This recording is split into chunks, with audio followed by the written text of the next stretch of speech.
everyone. Welcome to the 4th Annual Water Summit. It's great to see you all, and obviously this couldn't be a more timely conversation to have, and always great to have John Entsminger here. I think you've been to every one of them, and we have some special guests as well who I will introduce. Whenever I'm back in the district here in Las Vegas, and even frankly when I'm in Washington, someone always asks me about what's happening with the water situation on the Colorado River. Nevadans know all too well just how precious our water is, and I'm always proud to say that Southern Nevada has demonstrated what meaningful conservation means. We remain committed to being part of a solution on the Colorado River system which supports more than 40 million people and a significant portion of our country's economy.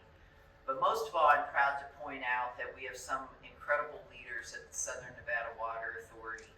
When we first held this summit with the Southern Nevada Water Authority here in the summer of 2023, it was just 1 year after Lake Mead had hit a record low, dropping to 1,041 feet in July of 2022.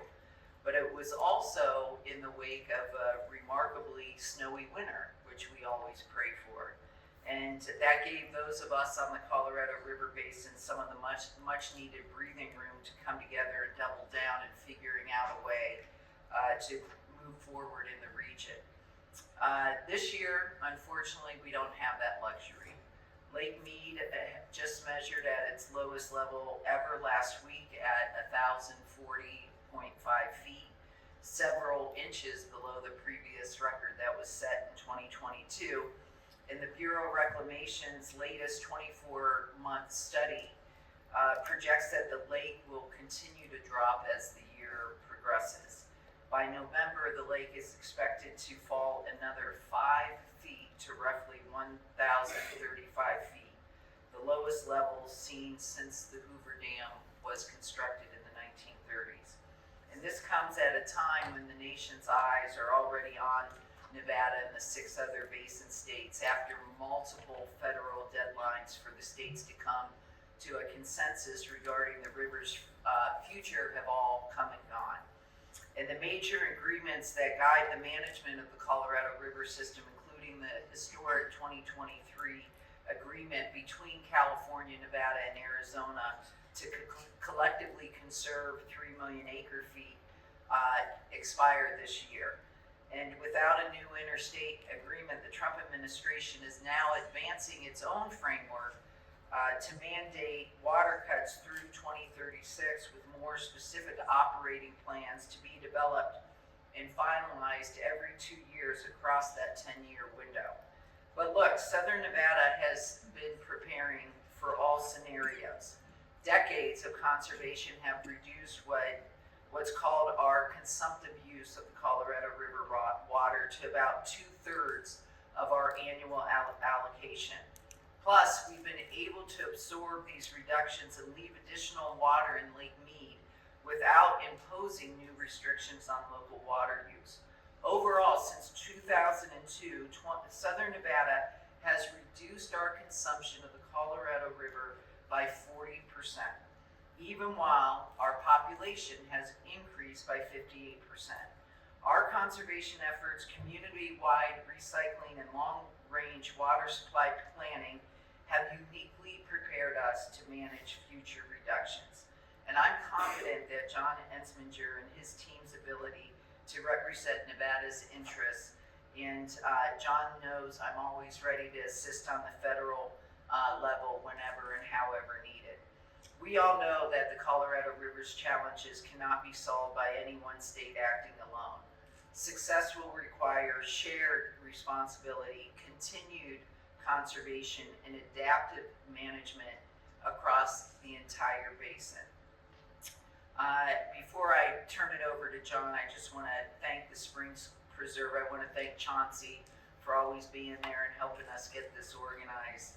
And I'm going to let John delve into much more deeply into the latest ins and outs of those negotiations. And Congress has taken this issue seriously and allocated funding to help Western communities in Southern Nevada.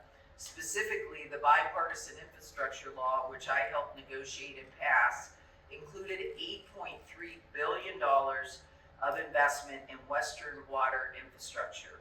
And on top of that, the Inflation Reduction Act included an additional $4 billion in funding specifically for water management and conservation. The Trump administration has the duty to faithfully execute these laws and get this funding out the door as Congress intended.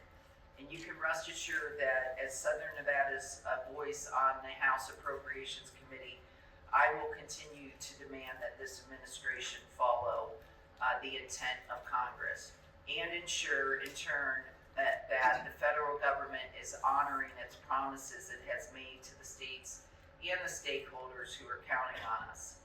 That includes Nevada, and here in Vegas, the Southern Nevada Water Authority. SNWA has not only helped make this summit possible every year that we've had it, but they are truly the best team in the business.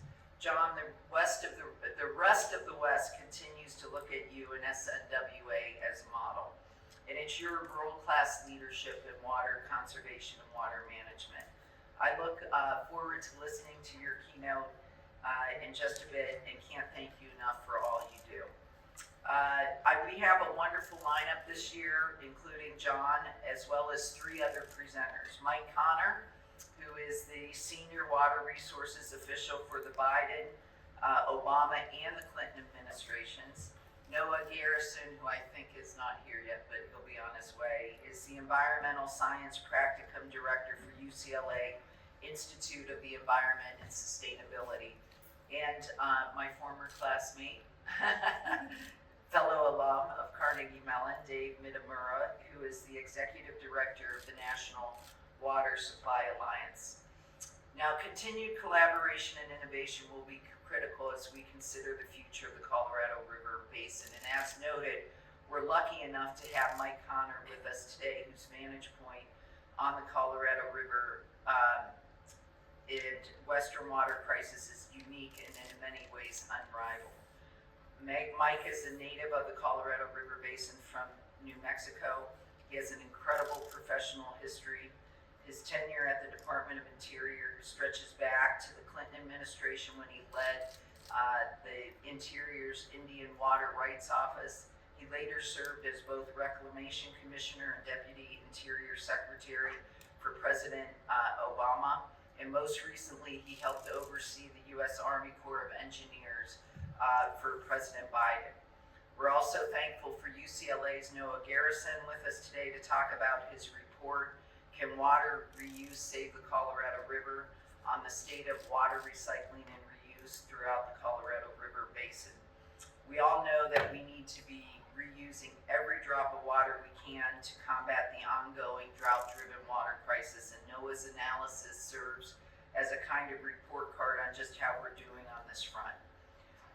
This Congress, I was proud to introduce my bipartisan large-scale water recycling reauthorization act with Republican Congressman Juan Ciscomani of Arizona.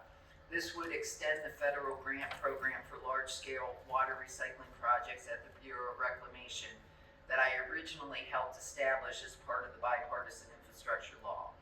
And Noah, who is our resident Angelino here today, I'm excited to share happy news that the city of Los Angeles has formally endorsed that bill.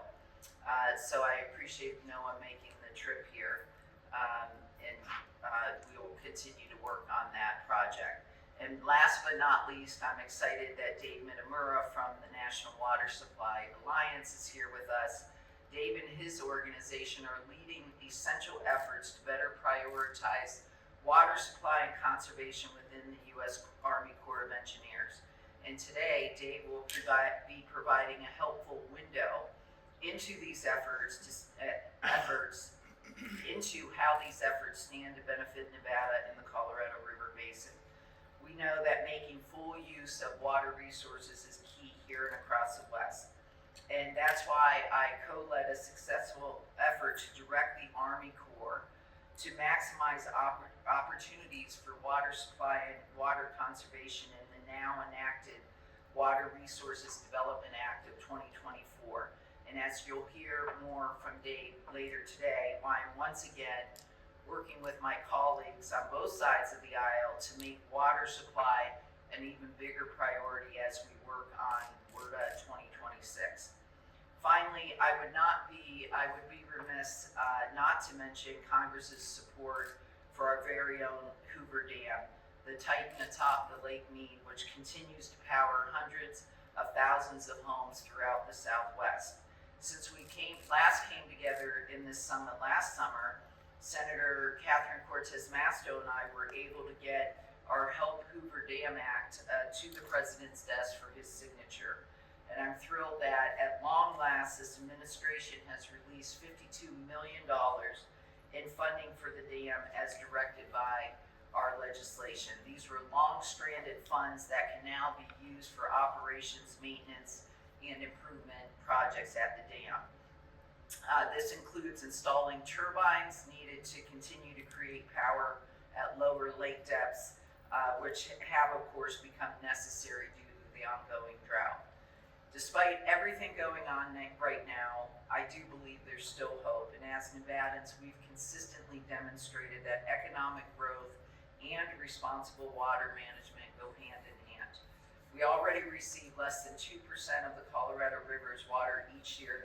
That is the smallest share of any state on the Colorado River basins. And the limitations on this precious resource have made Nevadans into pioneers once again, blazing the trail towards a sustainable Western water future. Southern Nevada is one of the few places on the planet that recycles nearly every drop of water that goes down the drain. We do such a good job of this, in fact, that we've even been able to bank more than 2.2 million acre feet of water for future use. That's more than 11 times the amount Nevada consumed from the Colorado River last year. John Entsminger and SNWA have, of course, been leading the way here, and characteristically are front and center in the historic negotiations on how tens of millions of people in Nevada and across the West who rely on the Colorado River will share this resource moving forward.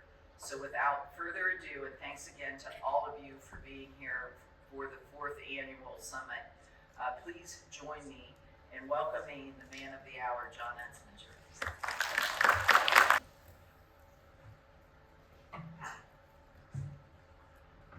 Wow, man of the hour. Yeah, I know. You're getting a promotion. Just thought it was a key. But before I get started, I really do want to thank Congresswoman Lee. She's being humble when she goes through her list of accomplishments. The amount of federal funding, the amount of bipartisan legislation that she has helped champion and get through Congress really is amazing. Nevada does not have a better champion on water and natural resources issues in Washington, D.C. than we have in Congresswoman. So thank you for your continued support, your leadership, and continuing to convene this gathering. So I know the topic at hand is what's going on with the negotiations, right? We've seen, as the Congresswoman alluded to, failed deadlines after failed deadlines. We have a final environmental impact statement out on the street, and people want to know what's going to happen. Well, quite frankly, I kind of want to know what's going to happen too. I've been on 4 or 5 phone calls this morning already. Negotiations are ongoing. So I'm going to try to give you a snapshot in time, but at the same time, I want everybody to realize that this is a bad pun alert, a fluid situation. So I'm going to start with a little bit of background on the river, and then I'll turn to what I feel like I can say publicly about the state of the negotiations. So first and foremost, I think it's always good to remind ourselves what's at stake here. The Colorado River takes care of 40 million people, 30 Native American tribes, 5 million acres of farmland. If you eat a salad in New York City this winter, say thank you to the guys in Yuma, right? Because all of the lettuce in the entire country is grown at the bottom of the Colorado River in December and January. And dozens of national parks, wildlife areas, and this is a very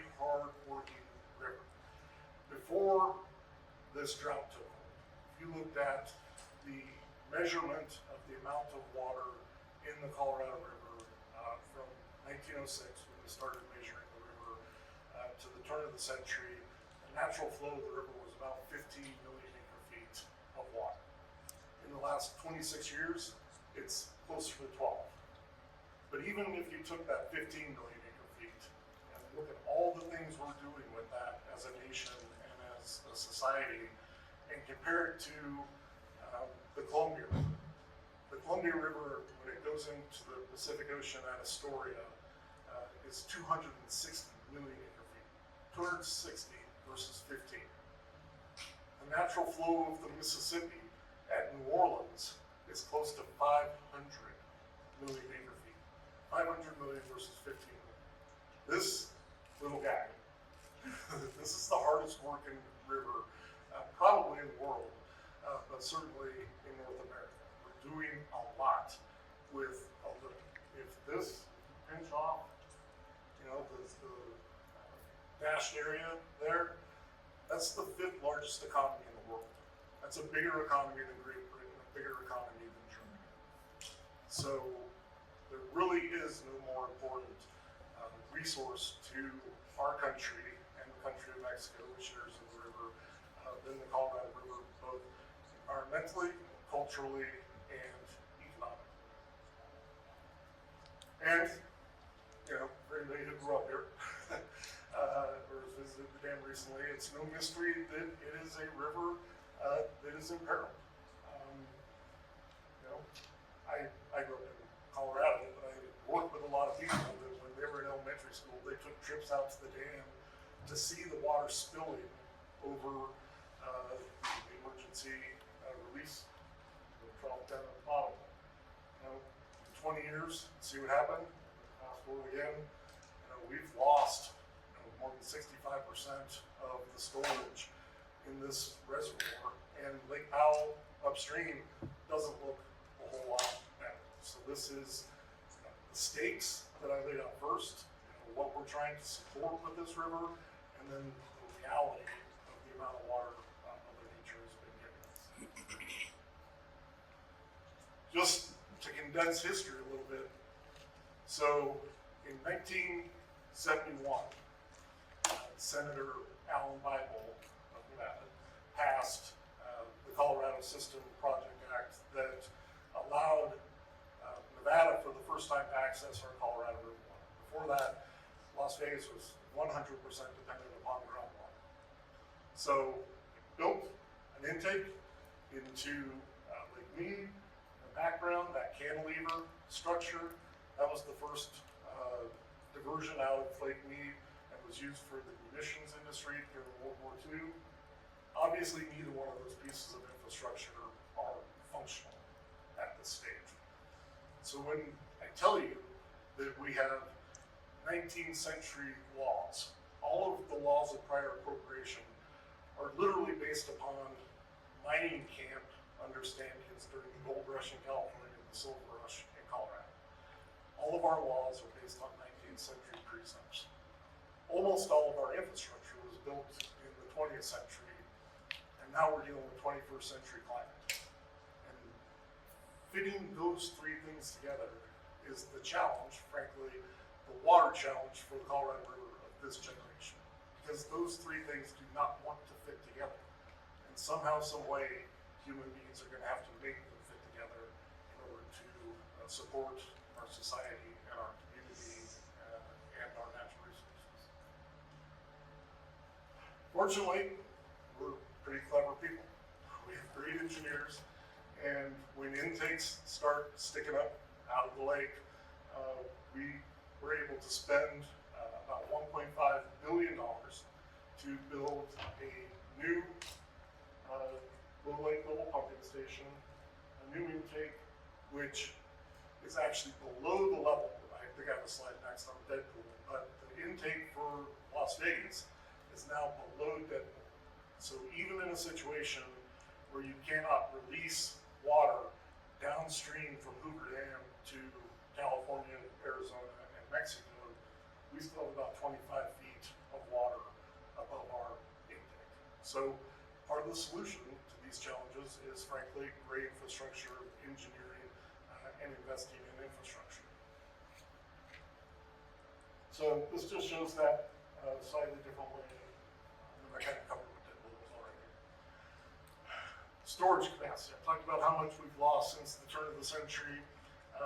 We went in with, in 2000, 25 million acre feet in storage, and now we're sitting at about 25% of live capacity.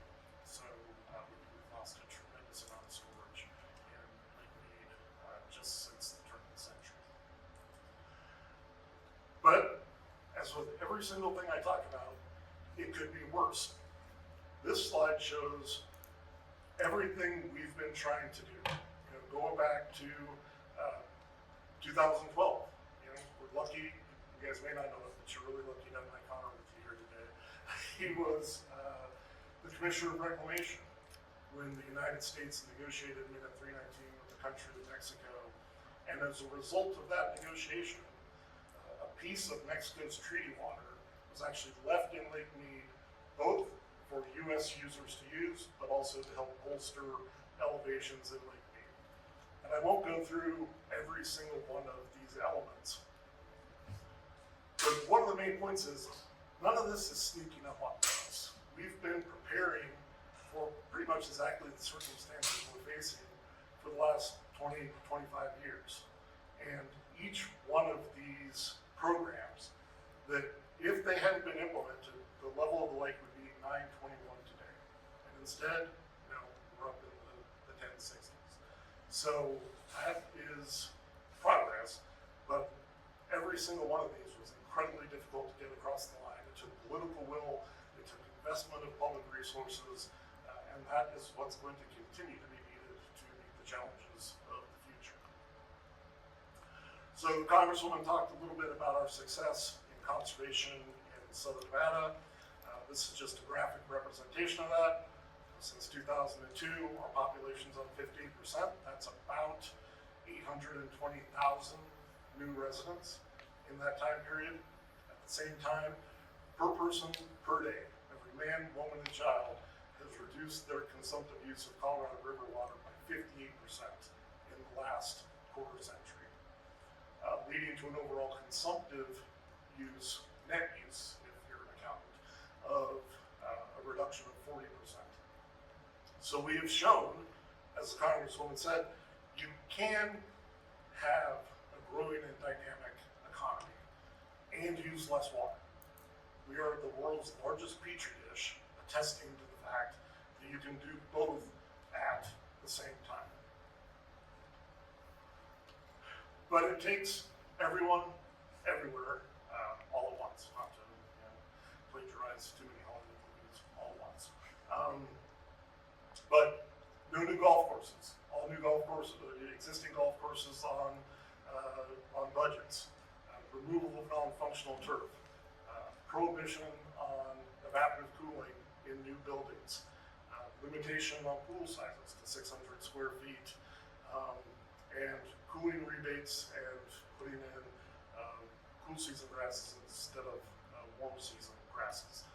All of that combines for a goal of getting our consumptive use down to 86 gallons per person per day.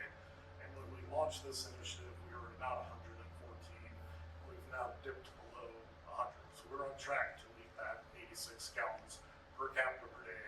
And our resource plan shows that if we meet that, then we can continue to supply the community with a safe and reliable water supply through 50 years of our current resource plan. So what can you do to save water? Rat on your neighbors when they're watering on the wrong day or the wrong time. Never water on Sundays, and take out that non-functional turf. If you live in a house that the only person who walks on your grass is the person who mows it, that's non-functional, and they should come out. So that's the presentation. So turning to the negotiations. I think for people that come to the Colorado River fresh, it's confusing in a way of, well, why doesn't everybody just take the same? right? You've got 40 million people reliant upon one source. There's not enough water to go around. Why doesn't everybody take 5% less or 10% less? Why is this so complicated? And I would highlight, which in my opinion are the 3 pinch points of the law of the river that we've constructed that make negotiating that kind of straightforward, equitable outcome difficult. The first one starts with the compact itself. Colorado River Compact between 7 states was entered into in 1922, and within 4 pages, think about this, the entire Colorado River Compact that's supposed to govern this whole river is 4 pages long. And I got a 1,200-page final environmental impact statement sitting on my desk. So there's not that much detail in the compact itself. But what it does contain is an internal contradiction. Because the first thing it says is, the purpose of this compact is the equitable apportionment of the waters of the Colorado River. Sounds simple, right? Equitable, everybody gets a fair share, split it up. But it also says, a page later, that nothing herein shall be construed as interfering with present perfected rights. A present perfected right is somebody who was using water on the river before 1922. So from the very beginning, you have this tension between people that were already there, largely agriculture, that was using water before 1922, and then the idea they were supposed to just fairly split up the water. And that is what leads to probably the most tension between the 4 upper division states, which are Colorado, Wyoming, Utah, and New Mexico, and the 3 lower division states, which are Nevada, Arizona, and California. Because the upper basin loves that first sentence. They're like, no, equitable apportionment. That means however much water is, we get 50%. Whereas the lower basin says, no. What it says is, we get all the water we were using before 1922, and then we divide it up, which leaves the lower basin with, probably 70-75% of the water. So from the day our forefathers signed that document, it contained internal contradictions and conundrums that continue to make things difficult to negotiate today. Number 2, in the lower basin, because you have the present perfected right language in there, you have all of the cities, Los Angeles, Phoenix, Las Vegas, under a theory of law, the prior appropriation doctrine, are all junior to all of the alfalfa and Sudan grass production in Imperial Valley, in Yuma, as I mentioned. So you literally have black letter law that, if enforced to its literal conclusion, could have you say, okay, cities, no longer are the cities going to get water, but we're going to continue to have alfalfa production that's largely exported to Asia and the Middle East. So that's another conundrum that has to be overcome. And then the last one is the treaty between the United States and Mexico. And Article 10B of that 1944 treaty is probably the worst written provision of law I've ever read. Nobody knows what it means, except that it says, in an extraordinary drought, Mexico will share in reductions commensurate with the United States. We've been in an extraordinary drought, but they've we've negotiated minutes, like I talked about with Mike. There's been negotiated agreements with Mexico, but Article 10B has never been enforced because there hasn't actually been a physical inability to supply water. You execute a treaty in 1944 that says if there's an extraordinary drought, you take less, then you build giant reservoirs upstream, there's plenty of water, even if there's a drought, to supply Mexico with their water. So I'm just kind of giving a treetop level look at the law of the river and why these negotiations take so long, why it's so hard to square the circle between 40 million Americans, 30 million tribes, 7 states, 2 countries. But what I'm going to tell you is, from 1999 to 2019, this was the most successful river on the planet in terms of finding innovative solutions. I mentioned Minute 319 with Mike. I have a copy of Minute 319 on my desk that's been translated into Russian and was used between some of the former Soviet republics as a template for how to solve transboundary water issues. So we have led the world in innovation. I think the challenge that confronts us right now is climate change and drought has been so severe that our ability to negotiate those kind of compromises hasn't been keeping up to this point. But I would say, and I mentioned earlier, I've already been on the phone a number of times today, I think there's a short-term solution. Do I think there's a pending 50-year panacea, to be announced of peace in our time? No, I'm not giving you my Neville Chamberlain speech today.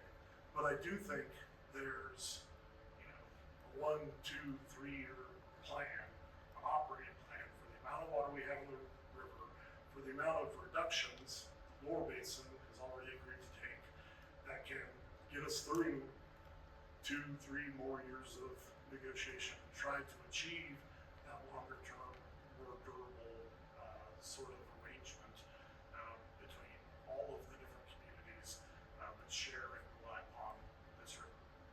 So I will stop there and turn it back to the Congresswoman. Noah's here now, finally. Well, I'm sitting here with Mike Connor, and Mike, you've been a native of the Colorado River Basin from New Mexico, and your professional history with the Interior Department stretches across multiple decades and presidential administrations. Ultimately, you went on to serve as the Reclamation Commissioner and the Deputy Interior Secretary under President Obama, the first Native American to hold that spot. But given your unique vantage point, I'd like to get your take on how the Washington Post recently characterized the state of ongoing. Oh, sorry. You have to do your presentation first. I'm sorry. Hold on. Okay. All right. I appreciate the opportunity to say a few remarks before we get into the Q&A. And so first of all, thank you, Congresswoman Lee, for the invitation for the summit, for educating the public on water, everything you've done to help sustain the Colorado River Basin as a whole, but also ensuring Nevada's water supply future. Let's see. I do have a presentation on the road. No. What do you know? It's teed up. All right. I just want to start with, I love this quote from Justice Oliver Wendell Holmes from a 1931 case before the U.S. Supreme Court. And I love it for many reasons. And I think it's a good setup for the Colorado River discussion that we're going to have. It's already been discussed. But first of all, I'll just read real quick. A river is more than an amenity. It is a treasure. It offers a necessity of life that must be rationed among those who have power over it. And I think this quote is indicative of 5 different things. First of all, I can't help but note it is so refreshing to know that the court once talked about amenities and legal concepts such as equitable apportionment, which John mentioned, and just took notice of a precious resource as opposed to what I think today is just deferring to what the executive branch wants to do. So that's my own little commentary on the state of our legal system at this point in time, but I think this quote raises that up in my mind. Second, it talks about the importance of rivers. Rivers are incredibly important culturally, spiritually, and the necessity of life, whether it's pure sustenance or it's the economic livelihood of so many Americans in ag, in recreation, or supporting our industries in this world. Third, it takes notice that people are in control of this resource. People make decisions that result in implications for this precious resource. Fourth, reality that we've been fighting over rivers for a very long time. This is a 1931 case, and it was in the evolution of the doctrine of equitable apportionment.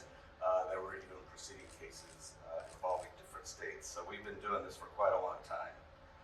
But it does raise one concept that I want to address, and I'll talk about a little bit more as this talk proceeds.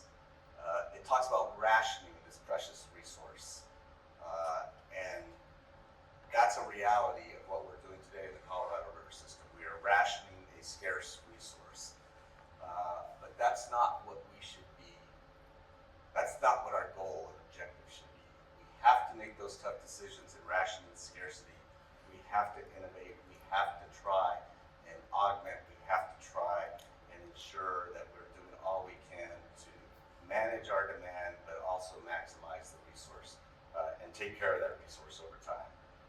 So I think it's just a great place to start a discussion of the Colorado River.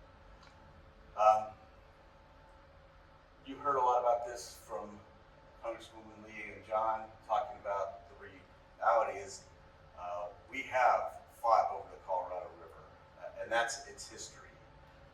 In fact, for those of you who are water geeks, Cadillac Desert, the 1986 book written by Mark Reisner, has 2 chapters related to the Colorado River, and he starts by describing the Colorado River as it's not known, its notoriety is not for its wild rapids and plunging canyons. It's because it's the most debated, most litigated, most legislated river in the entire world. And that certainly was the reality, I'll say up until 2000, or 1999. I'm going to go with the slide. Over the last 25 years, it has been the most collaborative river system in the world. And I've just outlined here what's happened and what's transpired. John's chart equating conservation and efforts to augment Lake Mead are indicative of these agreements and these tools and these actions that have been put in place, whether it's across all 7 basin states, whether it's agreements within individual states that have helped set up the ability to adapt and build resilience into the system, or whether it's doing regulatory tools such as that in 1999, the offstream storage rules. Southern Nevada has certainly used great success in socking away water. The interim surplus criteria, that was a nice time when we were talking about surpluses so that we could help California manage its reduction of use over time. The quantification settlement agreement in California was the reduction of California down from their historic highs of 5.3 million acre feet down to 4.4 million acre feet. And on with a whole number of actions. The coordinated operations storage criteria record decision 2017 is one of those major agreements that bought peace in our time for 20 years of knowing how we're going to operate.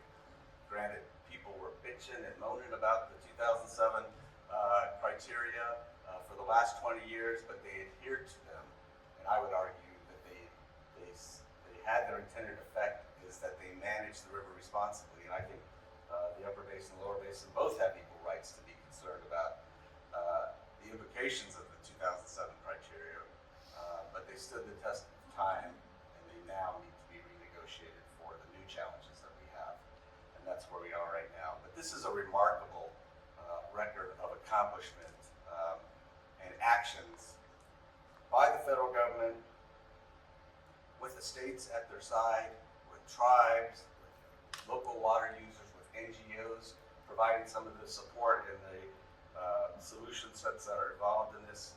And as John mentioned, he had 143 feet, I think, in the feds in their recently released final environmental impact statement, talked about 150 feet of conservation, the equivalent of 150 feet in Lake Mead. So that's on the order of 12 million acre feet that has been cuts, contributions, conservation that have these water users have contributed to the system over the last 20 plus years, pushing off the crisis that's on our doorstep at this point in time. I always get asked this question, being a former reclamation commissioner and the positions I had in the Department of Interior, did you do enough in best question people ask me, and I constantly think about that. Did we do enough? We did a lot. We helped contribute to forestalling this crisis. I think it would be very short-sighted and self-serving of me to say that we did enough, quite frankly, overall. So I know this is the transition to what's going on today, but I think it's important to recognize that the time, the situation, the hydrology, the reservoirs conditions, situations were always tough because we saw this crisis coming, but it is not as dire as it is today. And I want to recognize that, being fair to today's negotiators. Before digging into the state of the hydrology and fiscal situation that exists today on the Colorado River, I was required as part of this discussion to put up here sucking up to John Entsminger and Southern Nevada Water Authority. I'm just kidding, I wasn't required. I do it willfully and gladly, but it is a repetition of what Congresswoman Lee and John have already talked about, quite frankly. The actions taken by Nevada, and I just want to give you my perspective on that. One, during the course of my tenure, whether it was as Reclamation Commissioner or Deputy Secretary, where I was also responsible for water issues within the Interior Department, we had a number of actions where I got to work closely, day-to-day basis with both Pat Mulroy and John Entsminger. And so from that standpoint, it was not just minute 319, it was minute 318, the predecessor minute, which helped set up minute 319. 318 was in 2010, 319 was in 2012, where we got to a 5-year deal on getting Mexico to agree to share in shortages, and also to take additional actions to conserve water, help prop up mead, and to reconnect the Colorado River to Colorado River Delta in Mexico. We also stood up the System Conservation Program in 2014. We had a banner year in 2011, hydrology-wise. It was 150% hydrology years, followed by 40% hydrology years in 2012 and 2013, which prompted the initiation of the drought contingency plan discussions at that point in time, but also before that to implement the system conservation plan. I think John had just taken over as general manager at that point in time. His partner in crime, Jim Lockhead, who was running Denver Water, were just adamant about the need for the Interior Department to stand up a program to contribute water, pay, incentivize people to conserve water, even beyond the 2007 guidelines, to prop up Lake Mead and buy us as much time as possible. So that previous slide had both Pat in one picture and John in the second picture, but I did that purposely because of their particular role. And I say that even while I would acknowledge Nevada's tough, man. They are one of the, staunch defender of states' prerogatives in the Colorado River Basin, I will say. And I respect that. I don't always agree with that. I didn't agree with that when it was being thrown in my face in negotiations, and I didn't necessarily agree with that in certain actions today in their perception of a limited federal role. But at the same time I say that, they're the most innovative and creative and willing to look at how the law of the river should be interpreted in a way that helps us take these actions that have sustained us over the past 25 years. The other thing I'll just note real quick is, Nevada takes care of business. Those conservation numbers being at 322,000 acre feet and 2,000 above its allocation of 300,000 acre feet. Growing the fastest, I think Clark County many years was the fastest growing county in the country. During that time frame, they've reduced their water amount that much. The most recent report from Reclamation, 198,000 acre feet in 2025. That is remarkable. And so that's conservation, that's judicious use of water, that's educating the community, and then you add on top of that intake number 3, looking forward, making investments early,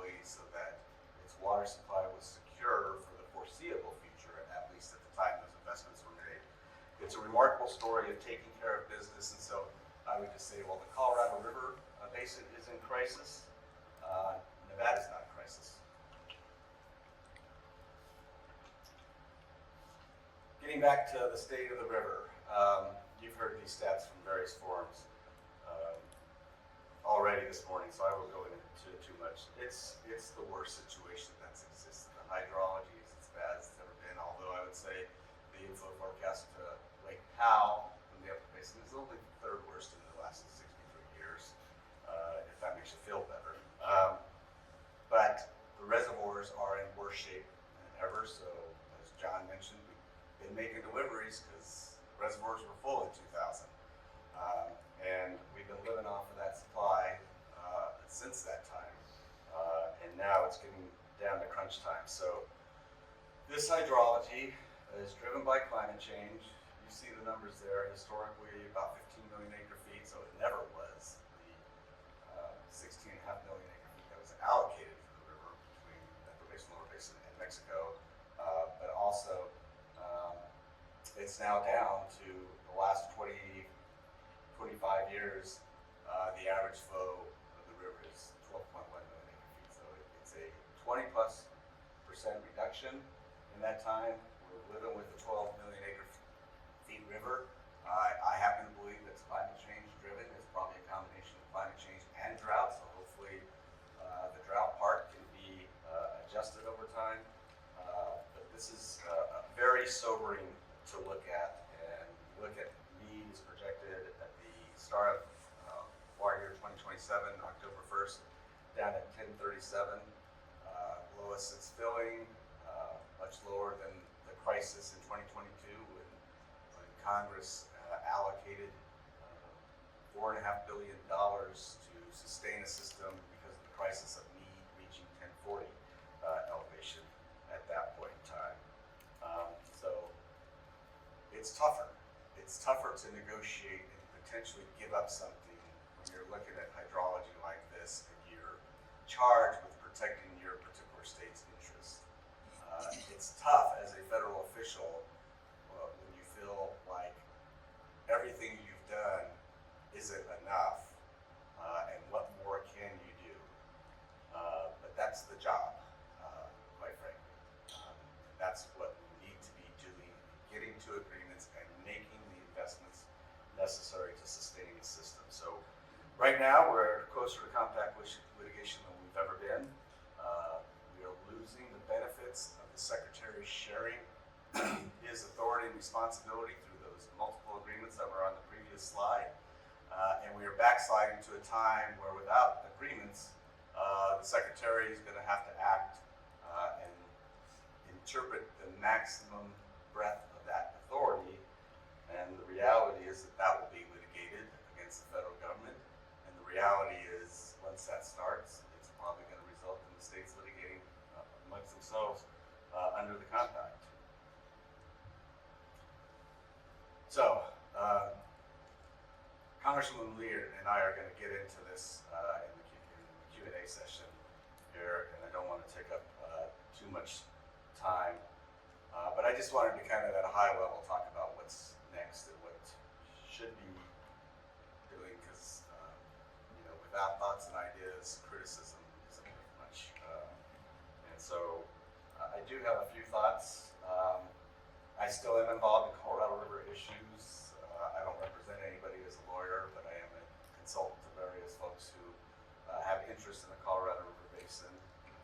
And I think as a threshold matter, I would just say there are too many lines in the sand that have been drawn by individual negotiators as part of the process, and we need to work through those lines in the sand because this is about balance, sustainability, sharing a resource, and not maximizing your legal position, which quite frankly, if you think you've got any certainty that you're going to win, I'd ask you to look at the history of litigation in Supreme Court in water cases and reconsider your position at that point in time. The lower basin continues to look at 8.23 as the metric. The Interior Department at times it has expressed this as an interpretation of compact, but it has a objective of 8.23 million acre feet. That's in the long range operating criteria. So the interior has indicated that's the objective. And there's good basis for that. Is that realistic in today's situation? Probably not in most years. Should it remain an objective? Yes. But I think the lower basin, quite frankly, has already addressed this to some extent. It's put proposals on the table that recognizes that releases will be less than 8.23. So it's demonstrated flexibility. So I think it is negotiating through a line in the sand. Upper basin needs to contribute to system in the lower basin when lower basin cuts are excessive. I think it's very significant. The lower basin has put on the table a plan to make cuts of 1.5 million acre feet off of its 7.5 million acre feet allocation. I absolutely agree that upper basin has demanded that at time. There's been a structural deficit in the lower basin. But now, at certain levels of excessive cuts in the lower basin, the question is, what is the upper basin's responsibility as a partner in the basin? And making contributions through a conservation program that they can manage that will have benefits in their basin too, is something that should be on the table, and it hasn't yet been embraced as something that needs to happen. Upper initial units, their use is always in question. Are they primarily there to ensure compact deliveries? Are they primarily there to serve upper basin purposes and then be used for compact deliveries? That is a threshold issue that people have strong views on, and we need flexibility. And then, of course, if there is going to be an agreement and flexibility, then there needs to be an agreement not to move forward with compact litigation. And it's a fair ask from the upper basin to put that on the table as part of these negotiations. Tough issues, but ones that have to be addressed in order for us to get to a long-term plan. Second, there has to be a federal plan in place for long-term adaptation and resilience in the Colorado River Basin. We cannot just manage scarcity. We have to invest. We know that those investments pay off. They did over the last 25 years in the form of 150 feet in Lake Mead. They need to be structural so that they are recurring, not just succession of use on a year-to-year basis. We need structural changes. We need to augment the system. We need federal investment.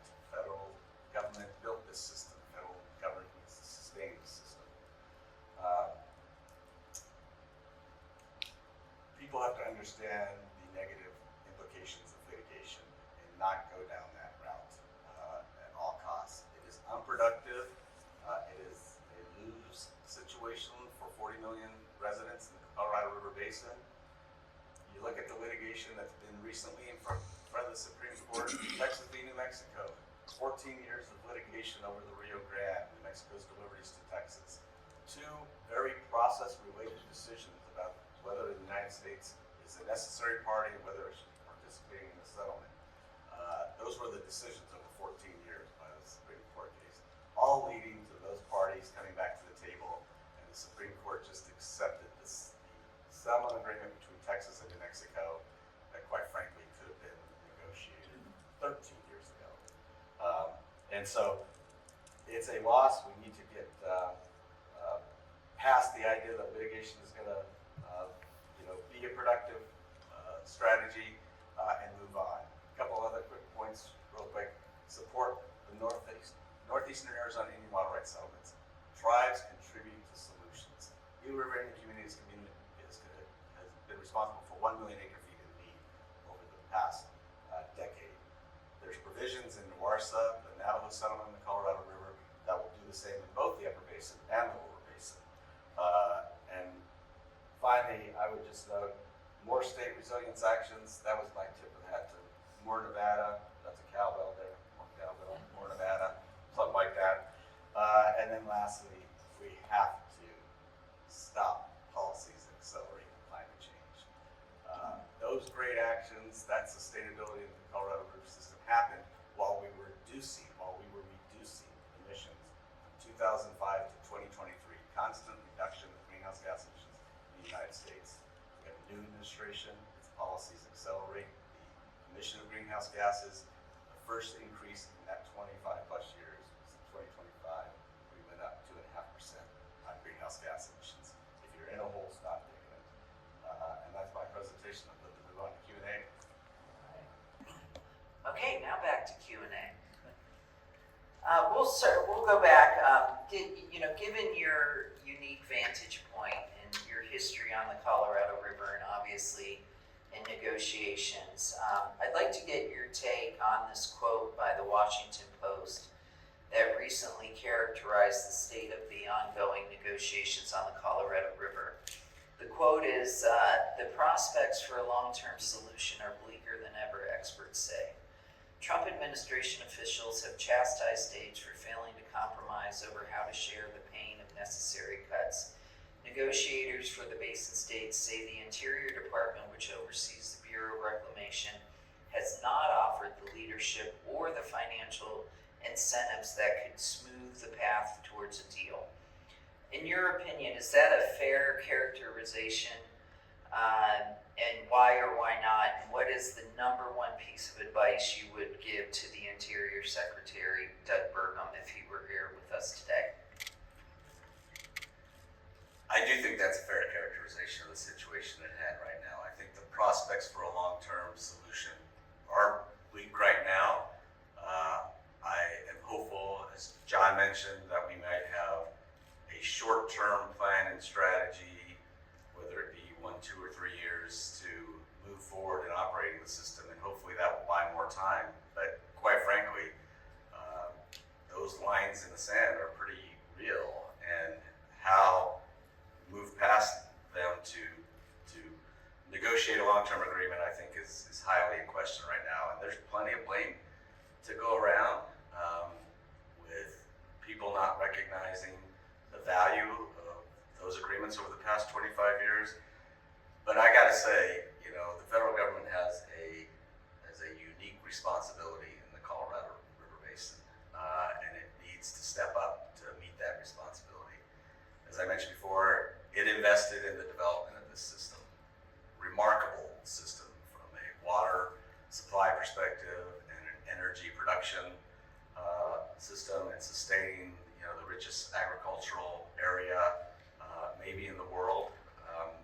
That has value. And then the federal government, with lots of joint investments from the states and the water users, made those agreements over the last 25 years happen because of the willingness to acknowledge the need to continue to invest in the system. And that, on steroids, looking at the future with the acceleration of the crisis that we see, that there needs to be investment in that long-term strategy. And so I think the federal government needs to lead. And then I think you can look at the willingness to do that and to put a strategy. And it's never going to be the right strategy when you put it on the table. I mean, I gave up that a long time ago. But commitments of willing to invest in the right strategy that's developed with all the parties is the key to making progress here. And so getting to, I appreciate the question of what my advice to Secretary Burgum would be. I know he's not listening, and nor does he want to hear it from me. But I think, 3 things I would say. Clarity and what you're trying to accomplish right now. I think over the last year and a half, it's been a question: are we working on a 20-year deal? Are we working on a 10-year deal? Are we just trying to get to a 2-year deal? Is this a 2-year deal with the federal government taking actions that it thinks are defensible? Or are we still trying to get to a lower basin agreement, a 7 basin states agreement? I think that's been a complicating factor that has resulted in all the delays that I think John mentioned, of blown deadlines, et cetera. Is what are we trying to do here? Second of all, I would say you got to have a plan. You've got to have a federal plan if there's not an agreement that provides clarity in how you're going to interpret your authorities and how you're going to operate this system. And you're going to make the case that it's a defensible plan. And if folks want to take that on in court, they can do that, but you can build a record as to what is a legally authorized way to run this system, and hopefully that in and of itself will be an incentive for people to get to the negotiating table very seriously, because they don't want to see that federal plan. And I don't think that's been done to date. And it probably is going to have to be done even if there's a 2-year plan to incentivize folks to negotiate. And then lastly, getting back to my slides, you've got to lay out a long-term strategy for the Colorado River Basin. And you got to step up to the plate and invest in it just as the federal government invested in the development of the system. Yeah, John laid out sort of the I guess the inconsistencies in the original compact, and what really makes these negotiations much more difficult, just because there's lack of clarity around what the intent was in the first place. If a mutually acceptable long-term agreement is the goal, and you were to just say to the, I feel like we're watching real time the tension between the upper basin and the lower basin. And the upper basin basically saying, Mother Nature's giving us the cuts. Like, why do we have to do more? And obviously the lower basin already has made significant cuts. And then you have the water rights issue. But if you were to say to the upper basin negotiation, what one piece of advice there versus one piece for the lower basin negotiators would you provide? I think the one piece of advice for the upper basin is you're not alone in having Mother Nature drive shortages. So the lower basin gets shortages from Lake Mead because it is a mechanism by which you can allocate water to the states.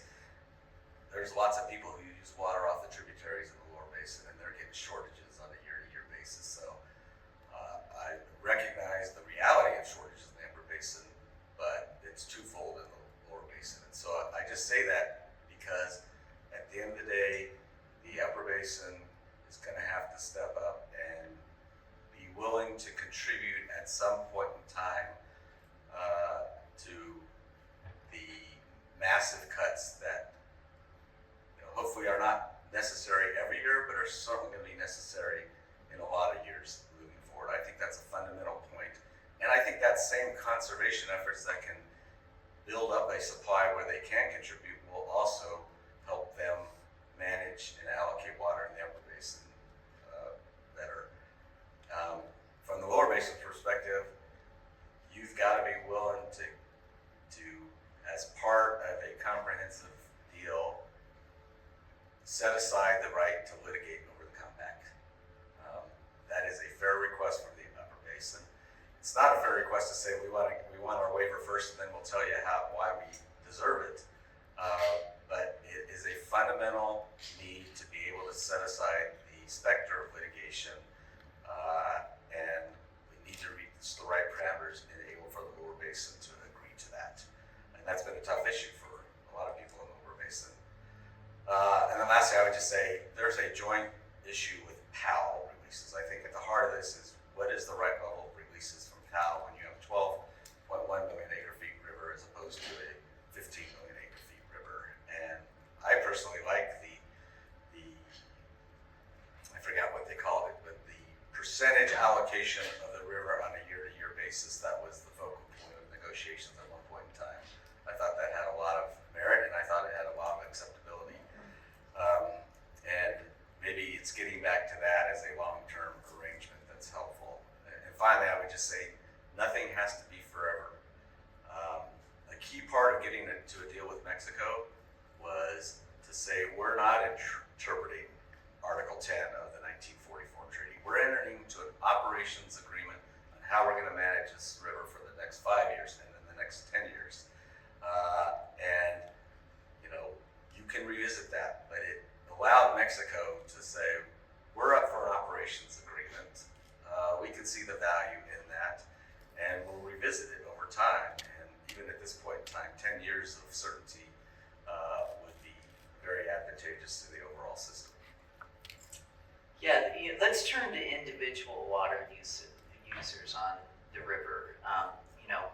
We've talked a lot about here in southern Nevada that we've put a big emphasis on reducing our indoor water use, which in turn supports our world-class water recycling system, as we'll hear from our next presenter. What would be your advice to individual users throughout the basin? Yeah, that's to individual users. It's a little difference between water users in cities and water users in the agricultural arena.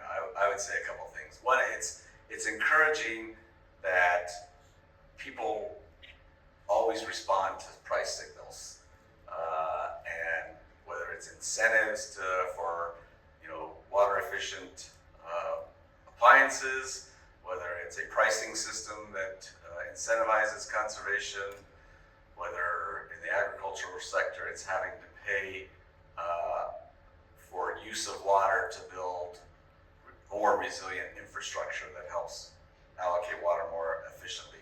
People respond and they minimize use. I think one of the things Southern Nevada has done that's been so effective is all the public education about water and its importance and the need to conserve, etc.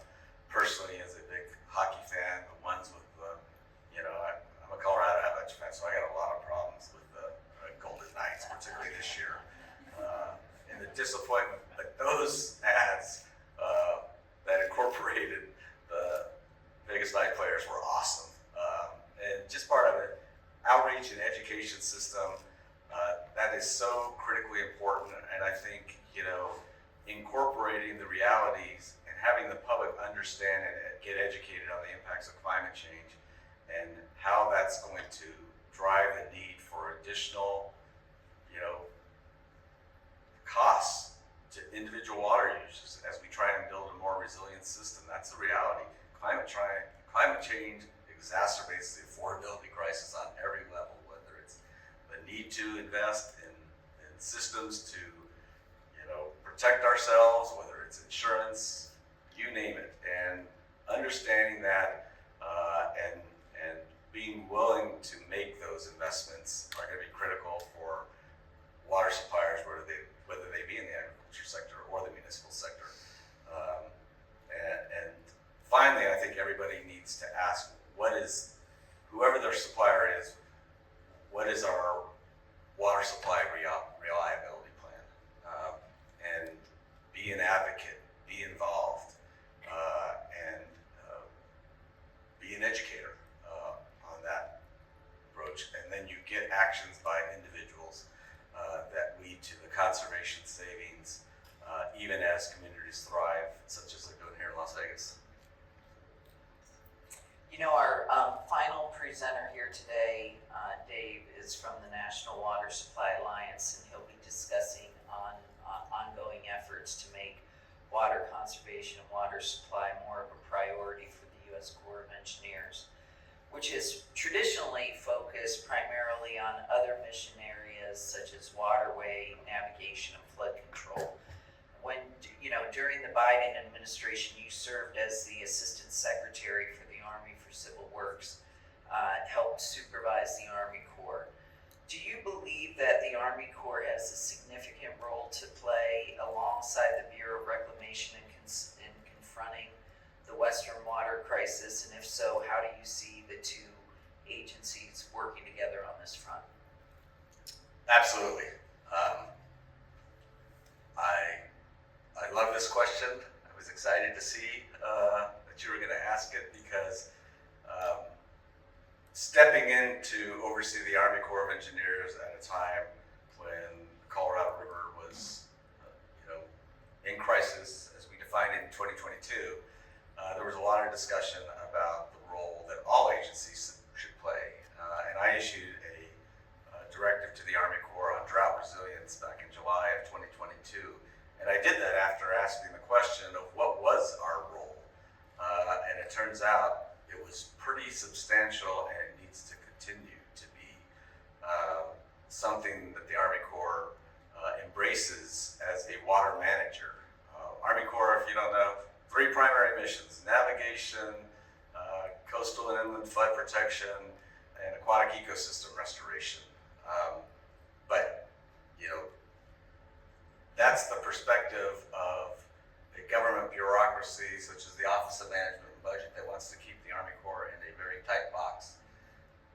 I go to Congress, and I just say I really appreciate this Q&A because most of the time when you're asking questions, it's from a dais, and I was in the, the witness seat there, so this is much more comfortable, and I appreciate it.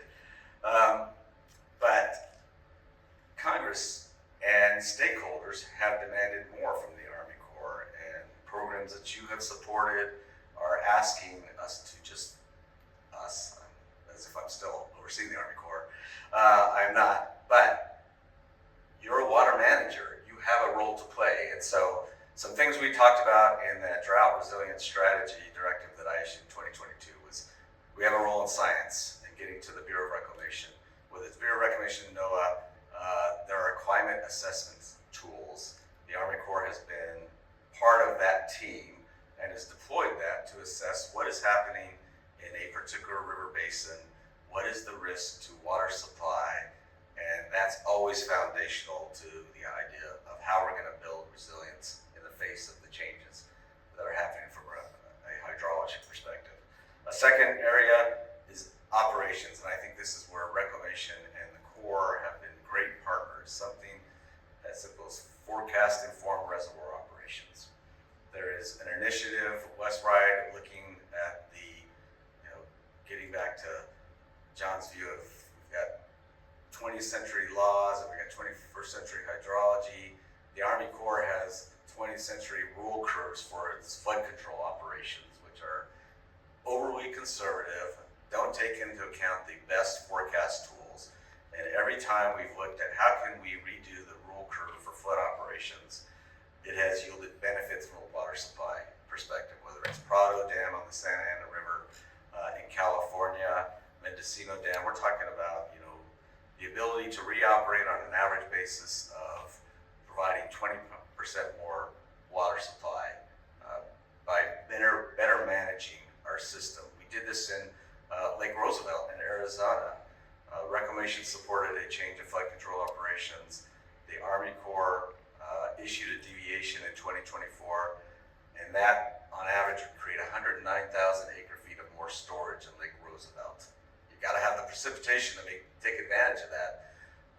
But even I think Salt River Project, which was the partner there, estimated that the range of average annual supply increase would be in the neighborhood of 20,000 acre-feet to 60,000 acre-feet of water supply. So, and then lastly, I would just note, I think you've been supportive, others in the West have been supportive of the Corps' environmental infrastructure program.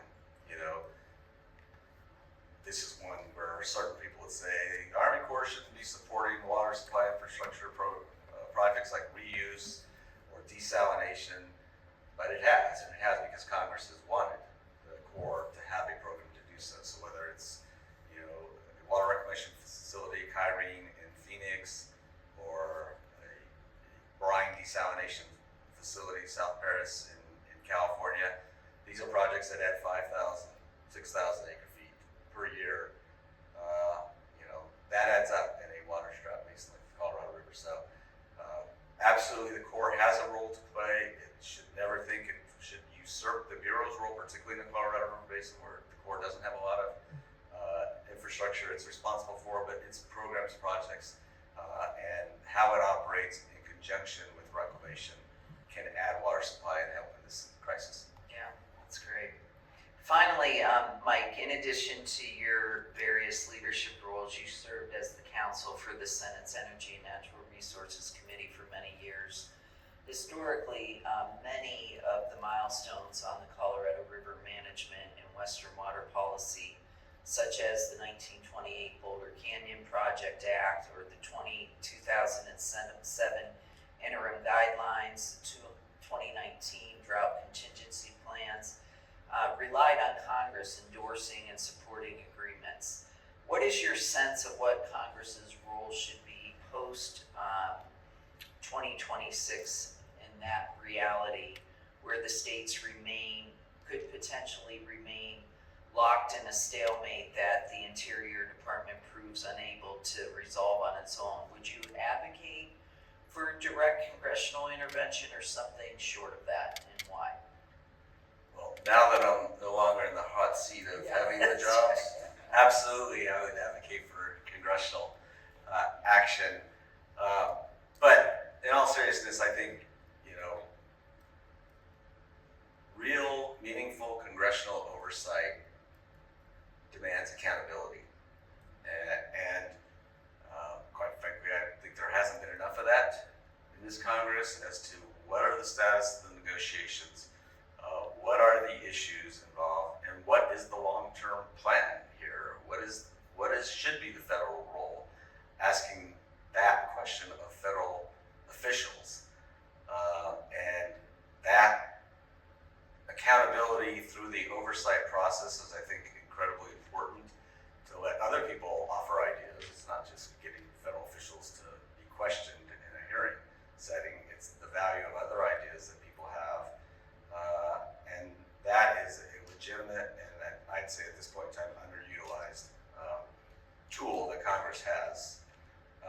To the tools and the resources always. And, I think you all just received a letter from 100 organizations in the Colorado River Basin asking for bridge funding of $2 billion to support an array of actions, from conservation to infrastructure investments to water supply, watershed improvements and protections that improve hydrology.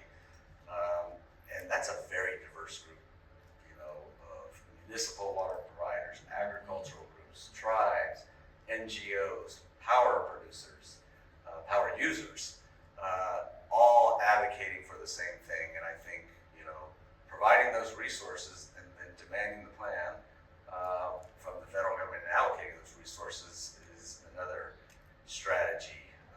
So there are tools. I think it would be very hard for Congress to step in and try and define a solution here.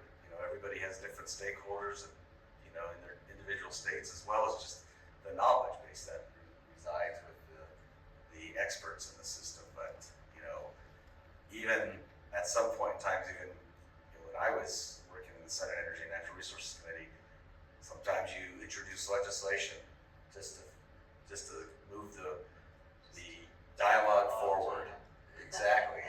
And do some action forcing mechanisms. So I think those are all legitimate tools that Congress can effectively use, and I know that you've used. Yeah. Congresswoman Lee. Well, and then hopefully in the next Congress, we'll definitely have a bigger opportunity for oversight. I will say, we, along those lines, under the Inflation Reduction Act and the Bipartisan Infrastructure Bill, had included billions of dollars for conservation along the river, as well as a lot of the moves for reducing greenhouse gases, which have been reversed. And I would say there is an optimistic view that the Trump administration now has realized by withholding some of that funding that they're now releasing more of that. So hopefully states along the river will be able to use some of that funding for conservation as it was originally intended. But I totally take, we'll be in contact, let's just put it that way, on more opportunities for oversight and legislation moving forward. I'm thankful that we have UCLA's Noah Garrison with us today. He's going to talk about his report, Can Water Reuse Save the Colorado? This is on the state of water recycling and reuse throughout the Colorado River Basin. And his analysis serves as a type of report card on how we're doing on this front. So with no further ado, Noah, we'd like to welcome you. Thank you so much, Congresswoman Lee. Very much appreciate the opportunity to be here today and all the work that you're doing on the Colorado River and for water generally. So I'll sort of start with the question, can water reuse, or I'm going to run this to anything else at this point, save the Colorado River? And I kind of want to answer that question initially as, for water reuse at least, no. And I say that in the sense that there is no one solution that is going to address the challenges we're facing on the Colorado River. And anyone who comes to you saying they have a fix or a solution that's going to solve everything is selling something at this point. The Colorado is going to need a huge range of different approaches and solutions and attempts to work through the crisis that we're facing in order to ensure that we have a safe, reliable supply of water for the Southwest moving forward into the future. But one of those pieces absolutely is water reuse. And so I'm going to talk today a little bit about water recycling or wastewater reuse. Specifically, I'm going to talk about urban wastewater reuse, which is we've selected because even in times of drought, even in periods of water shortages, even in the crisis we're facing, people still flush the toilet and wash their dishes and make use of water in the house and in industrial processes and other areas where water ends up in our sewer or wastewater treatment systems, end up at wastewater treatment plants, and then potentially can be reused. And so no matter what the circumstances are in terms of climate, drought, restrictions, anything else, we are still using water that can be recycled. And I'll move to the map here. We're doing an okay job at best, I would say, across the Colorado Basin. And that really depends tremendously on what geographic area or state you want to focus on. Broadly speaking, across the Colorado Basin, we're recycling something on the order of I think about 20%, give or take, of our water, not a lot. That varies tremendously by state. Each of these pie charts are the total amount of urban wastewater that we were able to track in our study for the full circle. In the blue is the amount that is released as effluent, and green is the amount that is recycled. And you can see that there's a real disparity between the lower basin, so particularly Nevada, which recycles sort of an astounding nearly 90% of its wastewater, Arizona more than 50%, and California about 23%, compared to the upper basin where New Mexico recycles about 18%, and then you get into Colorado and Utah and Wyoming, and each of those is under 4% of their urban wastewater gets recycled at this point. So there's a distinction between the upper basin and lower basin in this regard that I'll get into in a few minutes. And some of this reflects the challenges of geography, some of it reflects the challenges of different legal systems and regulatory policies. Some of it reflects other environmental conditions need to be addressed, but regardless, we're not doing enough to recycle water and add supply. So let's dive in a little bit to each of the individual states. I'll start with Nevada, and here's your wastewater recycling system, which is really kind of fantastic. I say that tongue-in-cheek. That is the Las Vegas wash. Nevada is provided with a geographic oddity and incredible opportunity in the sense that Lake Mead is just down the watershed from Las Vegas, which is by far the largest water user in the state. Water in Las Vegas, for the most part, is treated to a high level, released into Las Vegas wash, that then flows back into Lake Mead, refills the lake, and can be reused, and creates a sort of continuous recycling system, which is a tremendous opportunity that has been, to its credit, really well taken advantage by the city and county, and is something that deserves credit. That early on, as Colorado River, system challenges were arising, and we were all aware of kind of the challenges that were arising, that the Nevada made the effort to invest in setting this system up so that the water can be reused over and over again. It also provides Nevada with a far larger sort of allocation on the Colorado that it would get from the compact, because it gets credit for the water that goes into Lake Mead and then can reuse it. But as you can see, the amount of influent, or the amount of wastewater that we tracked to treatment plants coming in Nevada in urban areas is about 270,000 acre feet per year. Only 30,000 of that actually ends up being discharged in a fashion that is not reused. The vast, vast majority of it 230,000 acre feet per year, most of that going to Lake Mead through Las Vegas Wash, is reused. And that puts this state by far, far and away above all of the other states in the Colorado River Basin in terms of recycling. Again, there's a sort of geographic benefit that Nevada receives, but the fact that the state has been able to do this is really kind of tremendous. And it's a goal that should be viewed as approachable by other states. And the reason I say that it's approachable is looking at a state with a very different approach to its wastewater.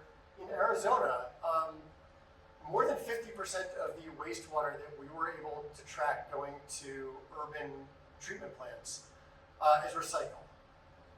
Arizona, without the geographic benefit of being able to literally just dump it back into the Colorado River or put it back into Lake Mead or other reservoirs, Arizona just quietly began building treatment plants that could treat to potable or close to potable standards, at least tertiary treatment standards, decades ago, and has begun really investing heavily, or has been really investing heavily, in treating their wastewater so it can be reused, recognizing the incredible challenges that they're going to face in supplying water for a growing population in an incredibly arid part of the country with limited water resources available. They began recycling water.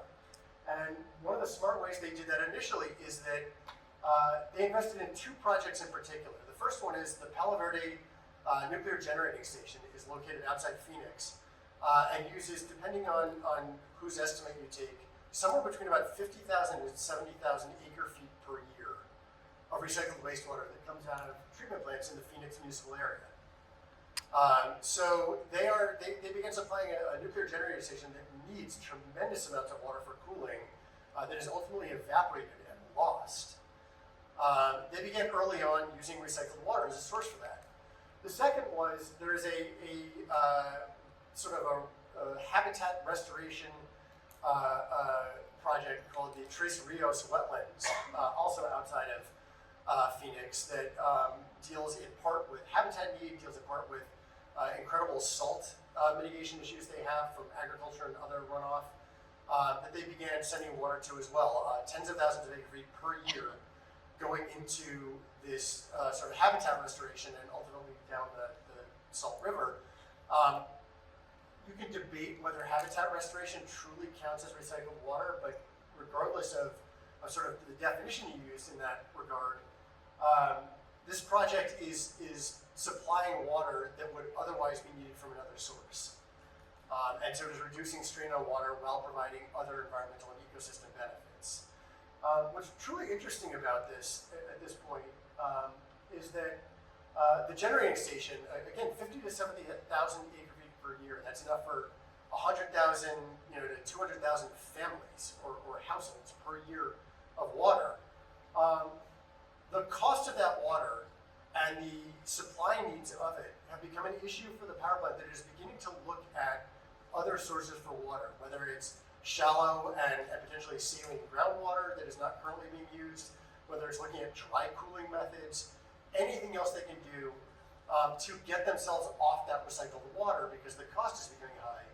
And if that occurs, that's potentially 50 to 70,000 acre feet per year of added water supply that is already being treated to high level standards that could then be used by the city of Phoenix or by agricultural entities or other users in that area. So there's a sort of a ready-made potential additional supply here that could come online within the next decade, only adding to the benefit. And that goes in addition to multiple other wastewater treatment plants that are currently under construction in the Phoenix and Tucson areas that may ultimately push their wastewater reuse to 60% or above for the state. So two states that are far outstripping the rest of the Colorado River Basin, taking very, very different approaches to how they are dealing with the water, but showing the feasibility of these measures. Then we get to California, so my current home state, which has a highly progressive reputation, has long-standing been viewed as a champion of water and water resources and so forth, that I think might be slightly less deserved than the state would like to think. California currently only recycles about 23% of its water. It seems like it should be more. The reason being that we have wastewater treatment plants that line the coast of California that currently discharge hundreds of thousands of acre feet per year into the Pacific Ocean. So this is water that is supplied from the Colorado River, from the Sierra Nevada mountains, from groundwater, other sources, that is used once, treated, and then lost as it is discharged into the ocean. And that simply cannot be a policy that we allow to continue at this point. That water has to be recycled, it has to be used, it has to be found. We have to find a way to increase the use of that resource.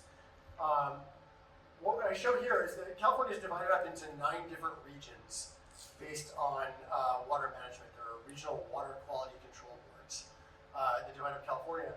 And what you can see is that in Southern California, the size of the pie chart reflects the amount of water that is recycled annually, and the colors reflect the use that water is put to. The vast majority of water recycling occurs in Southern California. That makes sense. About 2/3 of the state's population is in Southern California in coastal areas. But those pie charts are a lot smaller than they should be. Again, we discharge most of our wastewater in Southern California into the ocean rather than reusing it. I'll talk more about that in a minute. But if you go up to the Central Valley, the 5S and 5S there, up California's Central Valley, which is a highly agricultural dominated area, one of the sort of largest agricultural producing areas in the country, if not the world, they are using treated municipal wastewater for agriculture.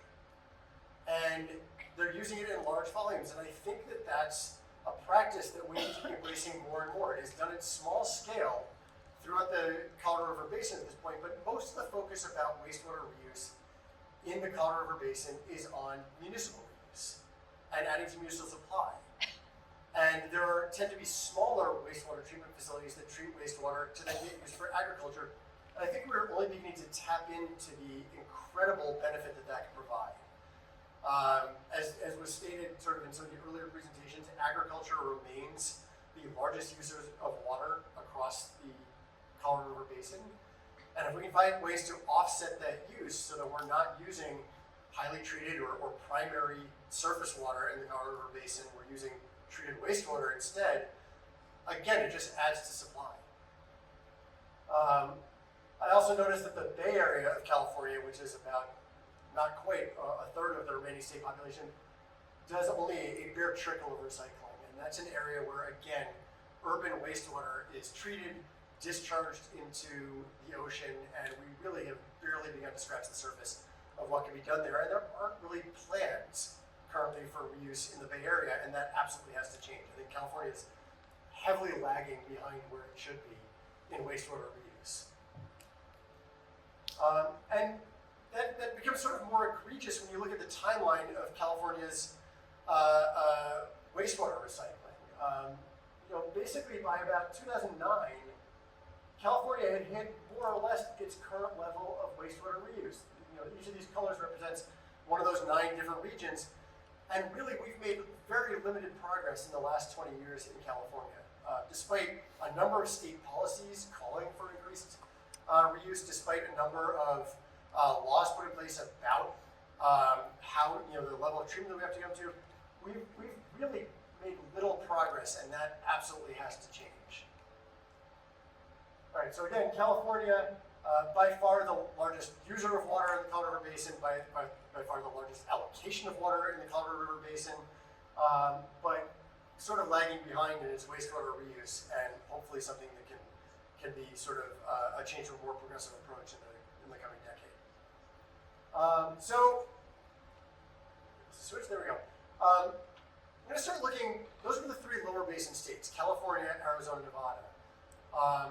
Nevada, Arizona doing fairly tremendous jobs on recycling. California lagging behind, but becoming sort of more of a producer. Moving to the upper basin states, New Mexico is about in parity with California. About 18% of its water is recycled. There are some plans for increased municipal water recycling, but sort of, again, lagging behind the other states. But when you move to the upper basin, it's a wholesale change in how wastewater recycling is being viewed. Colorado, Wyoming, Utah, each of which are recycling less than 4% of their municipal wastewater. And there are a variety of reasons for that, or a variety of excuses given, depending on how you want to look at it, with challenges in each state, but it really reflects a wholesale different approach to how we should be looking at water supply in the basin. I think as our previous speakers mentioned, there's this sort of viewpoint to a degree that, well, you know, nature's providing all of the water upstream, we have the water we need, we're not focusing on this, but that thing gets coupled with challenges in each state. So Colorado, for example, has incredibly restrictive law on water rights, who the water technically belongs to. In fact, if you go back 15 or 20 years in Colorado, you were not allowed to place a rain barrel on your house, because if it rained on your roof, and that water flowed off your roof and down a downspout and into your rain barrel, and you captured that and used it, you have now taken water that technically belonged to somebody else. That water theoretically would have flowed off of your property, down into a storm drain or down the street, and eventually into a water course, and that water belonged to someone else as a legal right. That law has now been changed so that people are allowed to capture water, at least in some circumstances in Colorado, but the water rights are incredibly restricted in the state, to the point that wastewater treatment plants feel that they are not allowed to capture that water, treat it, and inject it back into their water supply systems, because once they take that water and treat it, they have to discharge it, because that water belongs to somebody as a water right in whatever water course that's going into. We need to look at California's legal system and revamp those laws, make legislative changes to allow for greater recycling. Utah, the largest problem facing that state is that there are, at least in some circles, opinions that in the largest populated areas around Salt Lake City, moving up along the Wasatch Front, in Utah, any water that is treated, any water that is that runs off of surface into water courses, all of that water is desperately needed to be discharged or ultimately to reach the Great Salt Lake. The Great Salt Lake levels are dropping. It is an ecosystem or environmental hazard as it exposes more and more of kind of the lake surface there. And their view is we can't treat the wastewater and hold that water back and put it back into a water supply, because we need that water to be discharged and flow into the Great Salt Lake.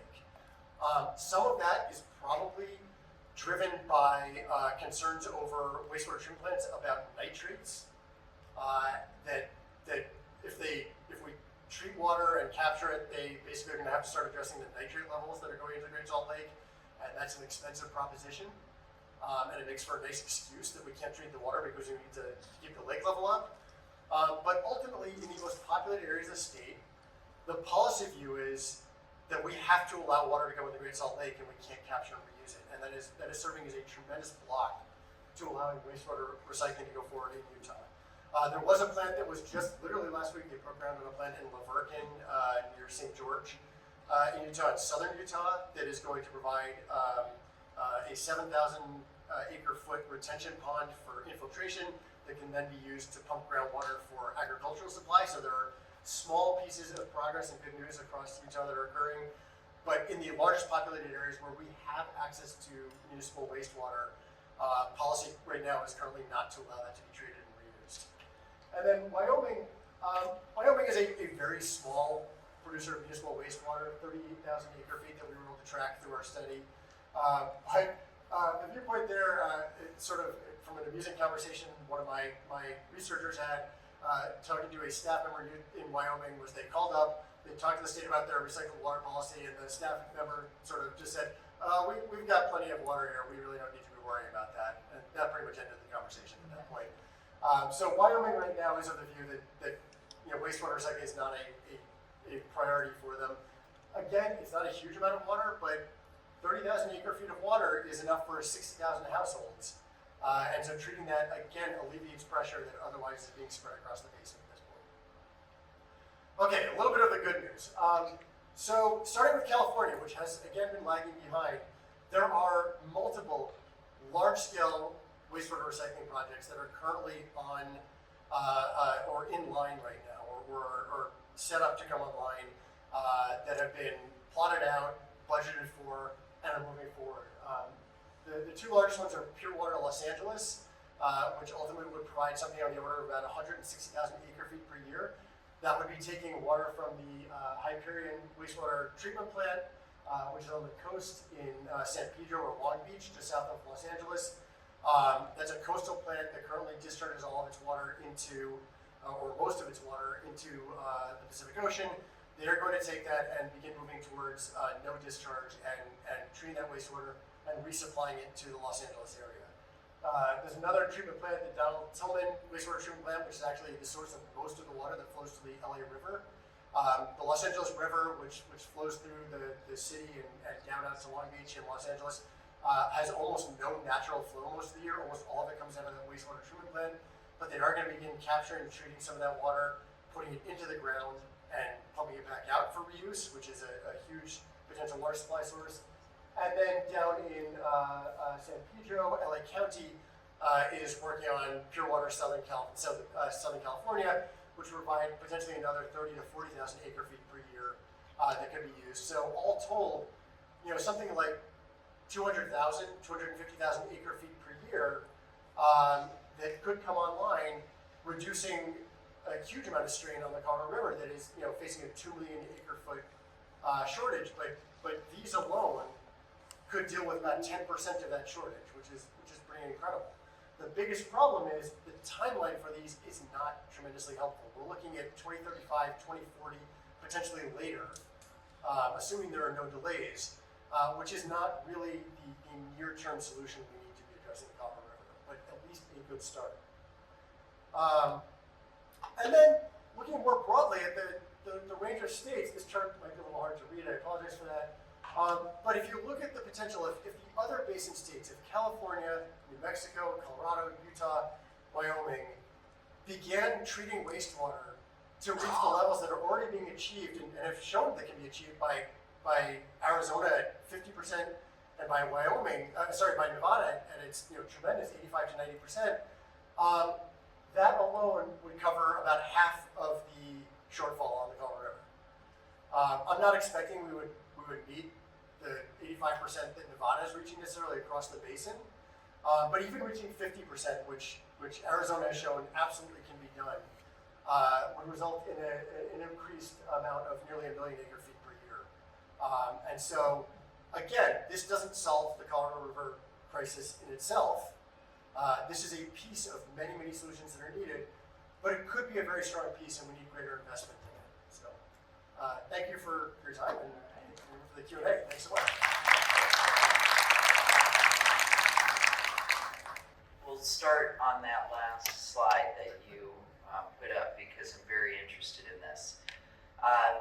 We already have talked pretty extensively on how all the 7 Colorado River Basin states are involved in intense negotiations. Right now, cutbacks are negotiated based chiefly on historic water rights and diversion numbers. Do you believe once we have consistent and reliable recycling data at hand, it would be fair and feasible to factor in a state's wastewater recycling rate into future river allocation formulas as a way to compel the basin states to meet some basic targets? And are there other ways you believe the federal government could better incentivize basin states to recycle and reuse more water? That's a huge question, yeah, but a good one. And I think I think in terms of the recycled water targets as a starting place, I think we should be setting numeric targets for the states. I think that one of the real challenges we faced with this study as a starting place is it kind of fits in a range of challenges we're facing in the sense of, well, of course we have data about that and we can investigate this and look at what the opportunities would be. And what we discovered very quickly is nobody has data on any of this. California actually has a fairly robust data portal where you can look at every wastewater treatment plant in the state and how much they're reusing and their targets and so forth. And so that was a benefit even if the state is lagging in their reuse. But for the other states, we literally would call up state agents and say, hey, how much water are you reusing? And they say, I don't know, can you tell us? Or even in the case of Arizona, where we spoke to 3 different agencies and asked, just trying to get a list of wastewater treatment plants, and they didn't know how many wastewater treatment plants were operating in the state. So, getting information about this kind of thing, we literally had to call plant by plant across 7 states, trying to figure out what the operating area for the plant was, how much water they were taking in, how much they were recycling, or what potential approaches were being taken. And I think that alone is a severe challenge to really making progress here. That investigating what the opportunities are in each state, where the water could be reused, where the geographic siting of the plants are that could allow for the sort of the lowest hanging fruit to recycle is a first step that's needed to really investigate this. But getting beyond that, the states should have recycled water targets. Whether that then fits into the negotiations for the Colorado River and how that would, connect potentially to allocations, I think is a question that should be asked. But we are clearly falling short on making use of an available resource, and that has to change. As far as incentives to increasing the water reuse, I think prodding them a little bit that this could connect to your allocation certainly would be one method. I think, like O'Connor mentioned earlier, that price incentives are strong signals, and right now we do not have price incentives or even pricing signals on the vast majority of water that comes off the Colorado River. That it is supplied on contracts that are 100 years old for a quarter acre foot, or even literally for $0 an acre foot. And that doesn't sort of signal that this is a scarce resource that we should be managing better. And then finally, federal funding is always the question there. That, for better or worse, wastewater recycling is expensive, but it's a solution that is drastically, we need drastically more investment in, and so funding is a key component. Absolutely, I couldn't agree more. As your report, you talked a little bit about California and that they only recycle about 22% of its wastewater, despite the fact that they have had very progressive reuse regulations in place for years. Huge coastal treatment plants in Southern California, as you said, still release gallons of treated water directly into the Pacific Ocean, and our own Southern Nevada Water Authority is actively partnering with Metro Water District of Southern California on that Pure Water Southern California plant in the LA area to hopefully help move the needle there. If coastal California were better able to capture and recycle the treated water it currently loses to the Pacific, how much pressure would that ultimately relieve on the Colorado River? And how key is large-scale recycling to achieving that goal? Large-scale recycling is incredibly critical to achieving that goal, I think. And at the risk of sort of voicing a cliche here, it's all one water, in a sense. Water is fungible. Water in one location isn't necessarily different from water in another if you can supply it through different channels. And so, for example, looking at the Bay Area, San Francisco Bay Area in California, they receive water from the Sierra Nevada mountains, which has a limited supply. But if you treated wastewater and offset that water coming from the Sierra Nevada, some of that water could be supplied to Southern California. And then Southern California would have additional supply that they don't need to draw from the Colorado River. So it's all of these systems are interconnected in incredibly complex and sometimes challenging ways, but offsetting water use in one location can reduce pressure in another. And so, as you mentioned, the Southern Nevada Water Agency is partnering with the City of Los Angeles and sort of on those treatment plants. If you reduce 100,000, 200,000 acre feet of demand in Southern California through treated wastewater that can be re-added to the water supply system there, in theory, you are reducing the need to draw 100,000, 200,000 acre feet from the Colorado River, which then makes that available to Arizona or Nevada, or for flow in the river, which we need, or to, I think, As of this morning, I believe the level for Lake Mead is now 1,039.95 feet, just below 1,040. So we're 4 feet away from a drastic reduction in power supply capacity on Lake Mead. So if we can reduce 200,000 acre feet of demand in LA and use that to at least partially raise the level of Lake Mead, you rescue the power there. So I think it's critical. And looking at wastewater across the Colorado River Basin, anywhere you offset demand means there is more water available for somewhere else. Yeah, that's an important point.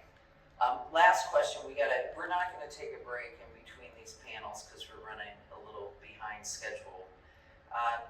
Here in Las Vegas, we recycle our water using Lake Mead as a natural buffer through what's called indirect potable reuse. And upstream cities and inland communities elsewhere in the basin, of course, don't always have a major reservoir right next door.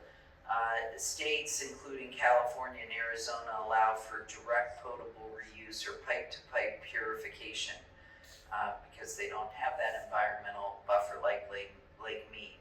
From your research, is direct potable reuse expanding fast enough to make a dent, soon enough that it could significantly impact Colorado River negotiations? And if not, are there permitting roadblocks that are slowing it down? Or would you say it's more community resistance, sort of this whole toilet to tap fears that people have about recycling that's doing it? The showers to flowers. Yeah. Right? I think it's a combination of those issues. In terms of, is it happening fast enough to directly affect the river negotiations? I don't think it is. It could, for certain. I think we could have a fairly tremendous increase in available wastewater, recycled wastewater within 5 to 7 years. Largely a funding roadblock would be part of that. And then, as I mentioned, in Colorado, that legally there are challenges we would need to overcome, including potentially legislative fixes to change water rate systems there, which are not a small lift. But I think that in terms of its place in the negotiations, even knowing that if it's 10 years, 15 years from now, there is going to be this additional water supply coming online in California, affects our long-term picture. And as Mike Connor mentioned, we need a long-term operating agreement, and that would unquestionably be part of that discussion. And looking at other locations where we could rapidly put in place greater recycling would have a pretty tremendous impact. The second component to that, the sort of the reasons for the pushback at this point. This idea of toilet to tap that's been around for quite a long time, and community resistance. The way I talk to people is that there are some 200 cities upriver of where California pulls its water out of the Colorado River. If you don't think you're drinking sewage already, you are drastically mistaken. We're already effectively using direct potable reuse or toilet to tap. We treat water, we put it back in the Colorado River, we pull it back out, we treat it again. We're already sort of going through that system. I think that resistance has waned in the last decade as people become more aware of kind of the technology involved, see test projects coming into play, and realize that we have to find the water somewhere. And places like Nevada and Orange County in California, which deserves tremendous credit for decades now, using large-scale indirect potable reuse as a starting point for discussions on that, have really helped pave the way. I think at this point it's a question of funding, and in one or two states, existing policies or legal structures that really restrict use of water. That's great. Well, listen, thank you so much for your focus on this. This obviously is an issue I'm very passionate about, and making sure we're doing as much possible in Congress to encourage more of water reuse. So our next panelist is the Executive Director of the National Water Supply Alliance. He's going to have a little conversation about water supply at the U.S. Army Corps of Engineers. Welcome, Dave.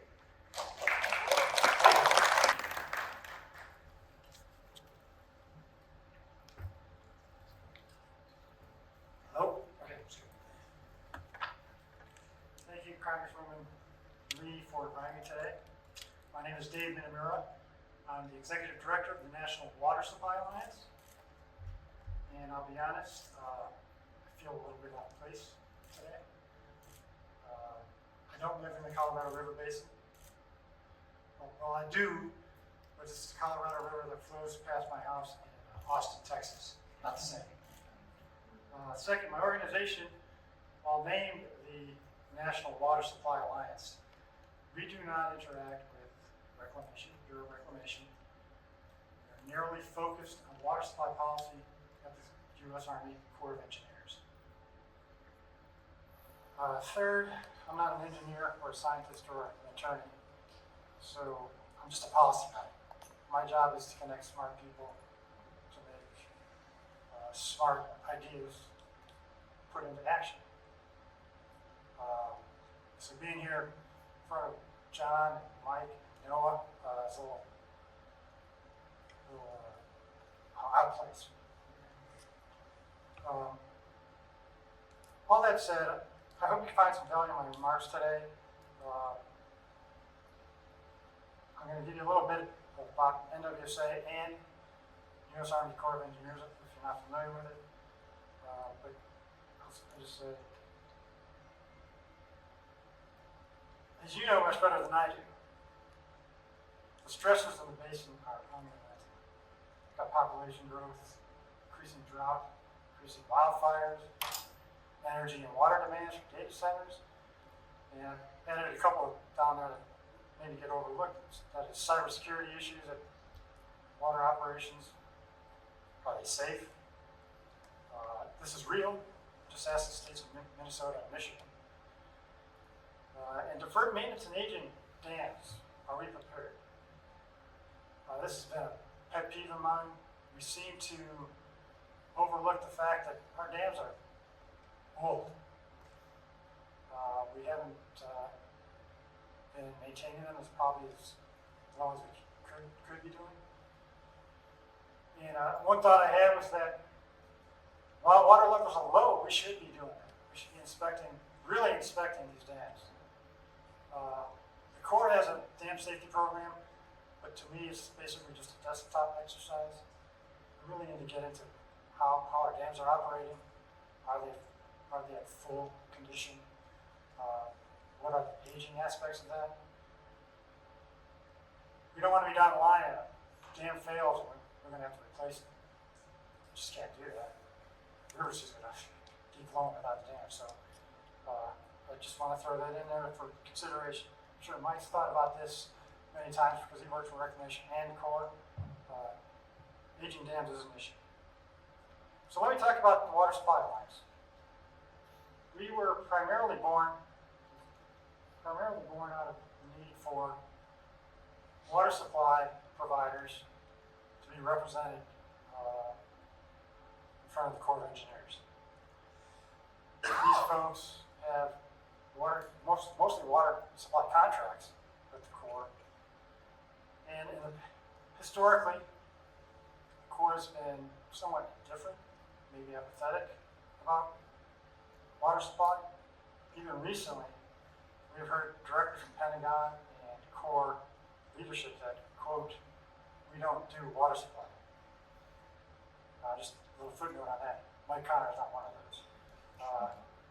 But it is a pretty common response to, we need help on water supply. There is some nuance to that quote. The intent of the quote from the Corps perspective is that they do not do single-purpose water supply reservoirs. That's true. But the general statement rankles a lot of water supply wants because it implies that the Corps really doesn't have a focus or attention on water supply. Despite the fact that the reservoirs provide over water supply for over 100 million people and to irrigation water as well. So NWSA exists to remind the Corps that its water storage portfolio is significant and can be more significant in addressing the increasing demands on water supply across the country. So as this slide says, we have grown from 6 original members to the current 42 members in our first 10 years, cover coast to coast. Our membership includes regional, state, and local water providers. We have been making progress with the Corps. We have a pretty good partnership with them, I would say. But we just got to keep beating the drum on how important water supply is. Our three focuses are advocating for sound U.S. Army Corps of Engineers water supply policy, advise and inform federal, regional, and state local policy makers, and provide a forum for our members and stakeholders. I'm here today because NWSA has been active in advocating for core water supply programs policy in Congress. In the course of our efforts to prop up the core water supply program, I've had contact with a very important legislative leader from this region, Congresswoman Lee, has wholeheartedly supported our initiatives to strengthen core water supply policy. And this despite our work focused on the Corps of Engineers rather than reclamation. Representative Lee and Representative Titus recognize that our efforts can be impactful for Southern Nevada and the arid states in the basin.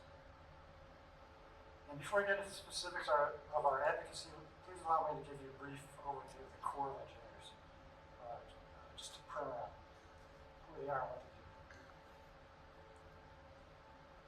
So, before I do so, I need to make it clear that I do understand that the Bureau of Reclamation is the federal water supply agency in the basin.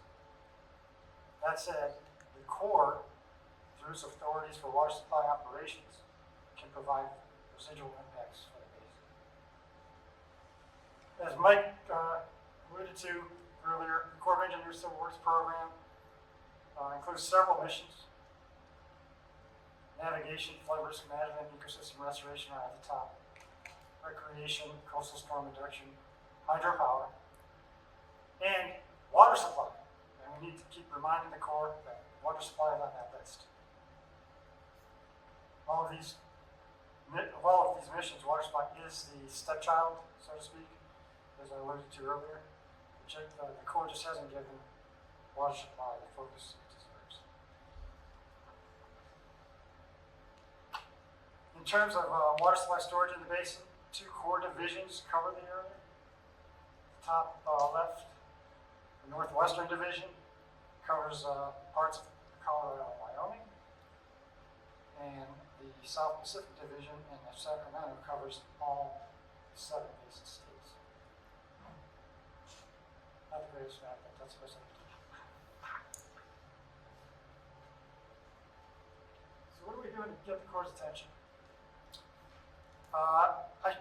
I should note that since 2017, since the creation of NWSA, we have formed a fairly solid partnership with the Corps in terms of engagement, starting with Lieutenant General Scott Spellman when he was the Deputy Commanding General. We worked closely with Corps water supply experts to learn from each other, getting better understanding of Corps requirements and program execution, while the Corps now has a better understanding of our needs and how to solve the water supply puzzle. My belief all along has been that the most effective approach for resolving issues is to work directly with Corps staff. These professionals are knowledgeable and passionate about their responsibilities, and they typically, Mike would do this, they have a much longer career tenure than leadership, which becomes more transitory the higher up the chain. And of great importance to us professional staff can become advocates for our issues inside the Corps. Still, water supply gets limited emphasis and very little dedicated resources from the Corps. So first, my approach with the Corps is to work with them to solve our issues administratively, rather than go straight to Congress. Barring that, though, we're not averse to advocating for legislative fixes, primarily through the Water Resources Development Act, or WRDA. WRDA is a bill that addresses important water resources infrastructure needs across the country via Corps of Engineers, authorities, and programs.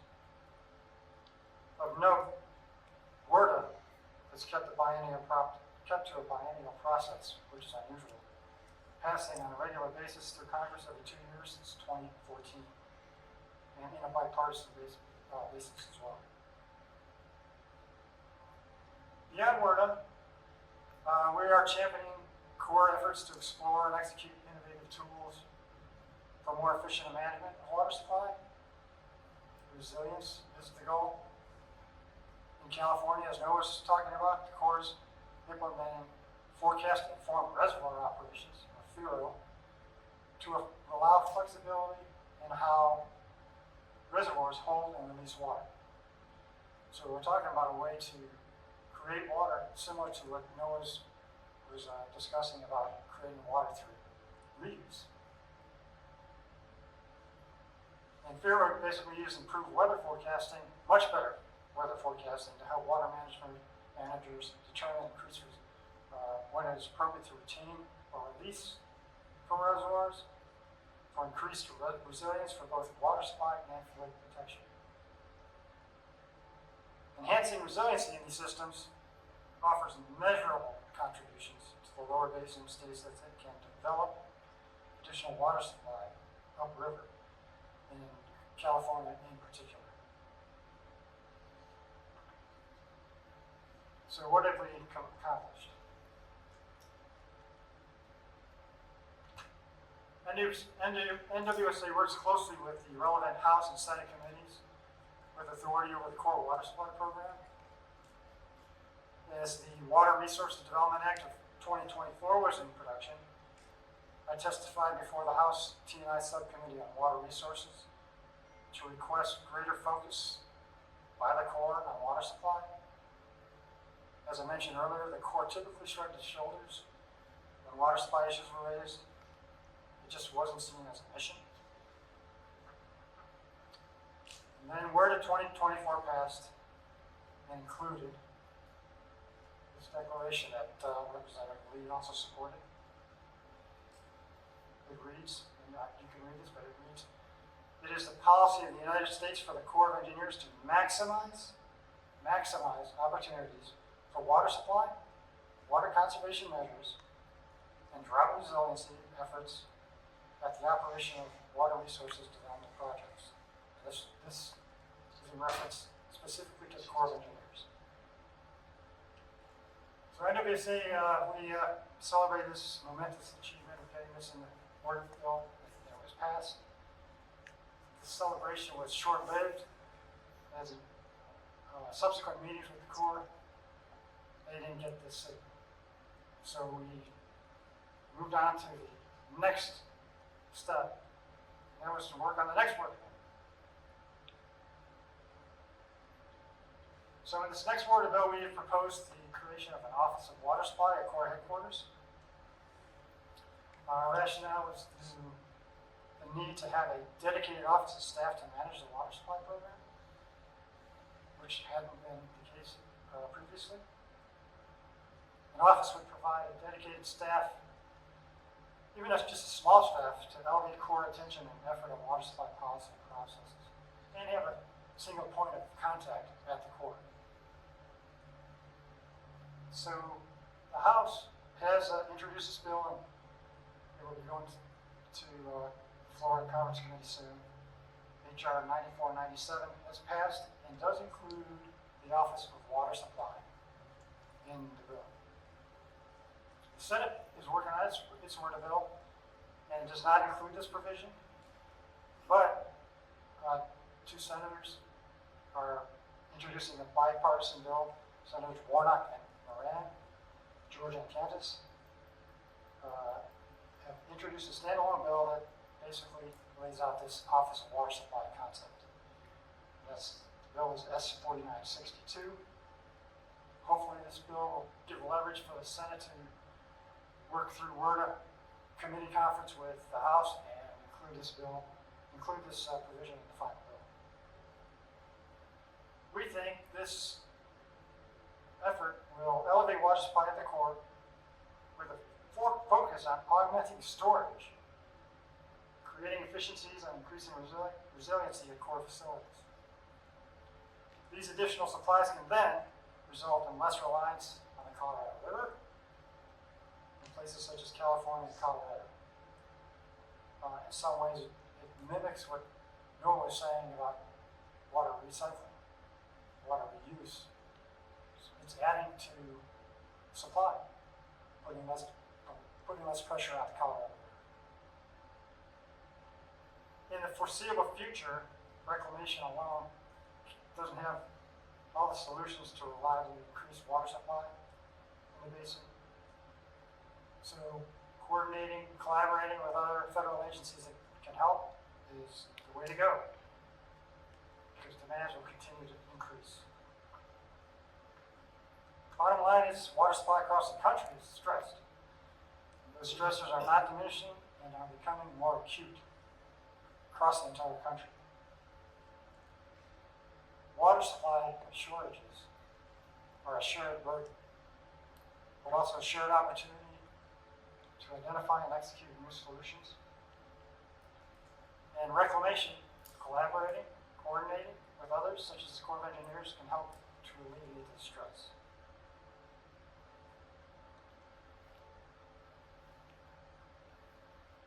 This last slide, I just want to thank you all for your commitment to water supply across the U.S. This is an enormous challenge that gets larger and larger by day.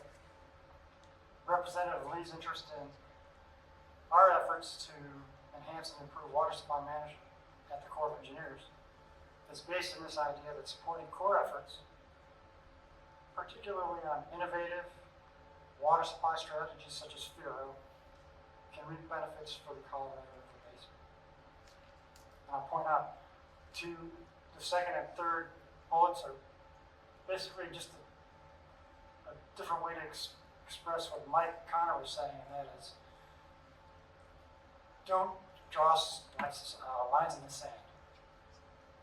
Got to continue the dialogue, come together to find solutions and not go off into your own camps. Absolutely do not get into lawsuits. Plan for solutions and prepare for sacrifices. That's going to happen. So thanks to you all for listening. I think this has been an amazing summit. The messages are somewhat consistent, and I think there's a path forward for you all. Just got to make sure you don't get tangled up in all the back and forth, and get together and solve the issues. Thank you.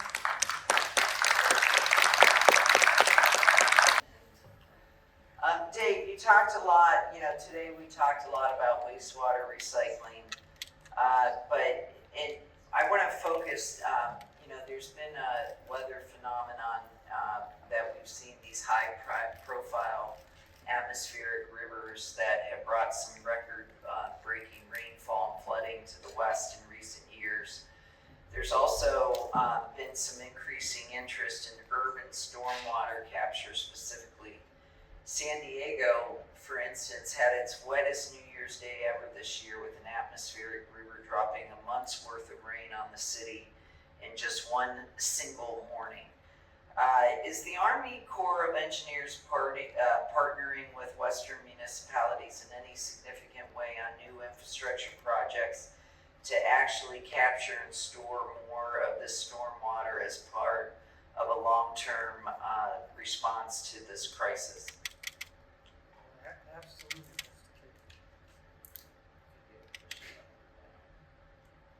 Yes, that is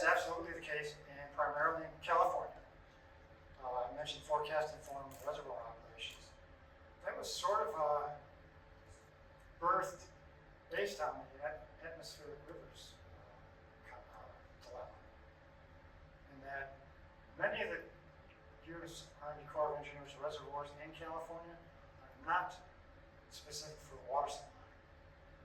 A lot of them are just dry dams. So when these atmospheric rivers come over the horizon, the reservoir managers can basically, using better weather forecasting, figure out how much of that rain that's coming down can be captured behind these dams, which are basically for water, for flood control, during these events. And then they could either be recharged to a groundwater basin or used in the water supply system. So yes, that is exactly how the FERA program is supposed to operate. And I should mention too, that maybe not many people know that reclamation was involved in sort of getting this idea off the ground. I think Mendocino. There is a division at, I think it's in the Denver Reclamation Office, that is very involved in FERA concepts. It's great, great. Yeah, one of your slides, you highlighted the congressional directive to the Army Corps under the Water Resource Development Act of 24 to maximize opportunities for water supply, conservation, and drought resiliency efforts, as well as the proposed creation of the new Office of Water Supply, Conservation, and Drought Resiliency in the House version of WRDA 2026. Both are provisions that I've championed with bipartisan support.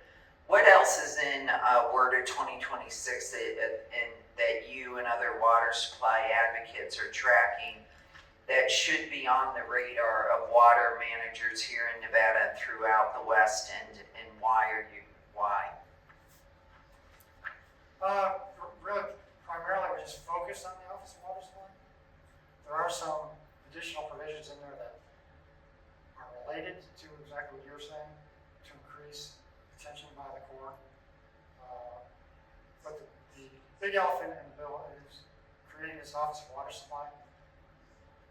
I can't say enough how difficult it is to get the Corps focused when there's no office that takes care of that. Water supply experts are sort of scattered throughout the districts in the Corps, and there's a loose affiliation as a water supply unit, but there is really no water supply unit within the Corps. So the office is really our primary focus, and it takes all our energy just to get them to pay attention to that.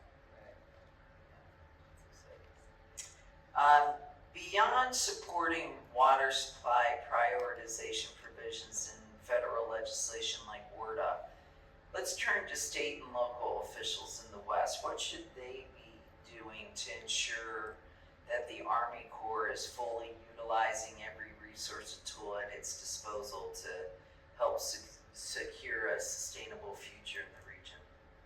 Well, that's an easy answer. Follow the lead of Representative Susie Lee. Being serious, your state and local folks should be going to Congress and telling them how much a core program, even though you may not even have core projects in your state, can help in the basin by creating new water supplies through these innovative approaches. And Representative Lee is a prime example of someone who does that locally and behind the scenes. And we need more of that to really make a difference. Well, listen, one last question. I've asked this variation with Mike Connor, and so I want to give you a chance. So much of the conversation has revolved around, when you're focusing on the Colorado River, is rooted in the Bureau of Reclamation. But as the Colorado River crisis continues, what is the biggest role you see the Army Corps playing in coordination with the Department of Interior and the basin states to address this water crisis? One thing that I think doesn't happen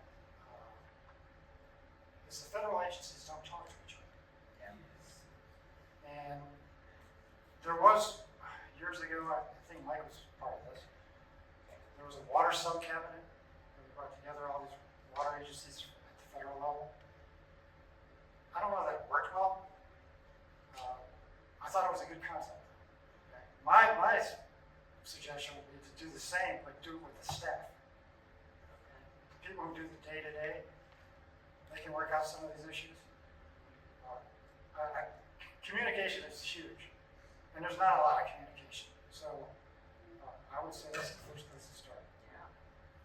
Get rid of the silos, right? Yeah, absolutely, absolutely. Yeah. Within each agency and within the federal government. Right. Well, speaking of staff, I want to give acknowledgement to my staff. Can you all stand up? Michael, Mark, who's up there, Rod, Ben, and Claudia. There's several of them are outside. Really thank you all for helping put this together and all of your continued work. And thank you all for being here. And I'd like to again thank Mike Connor, who's standing up there, and Noah for being here, and of course Dave. And thank you all for being here.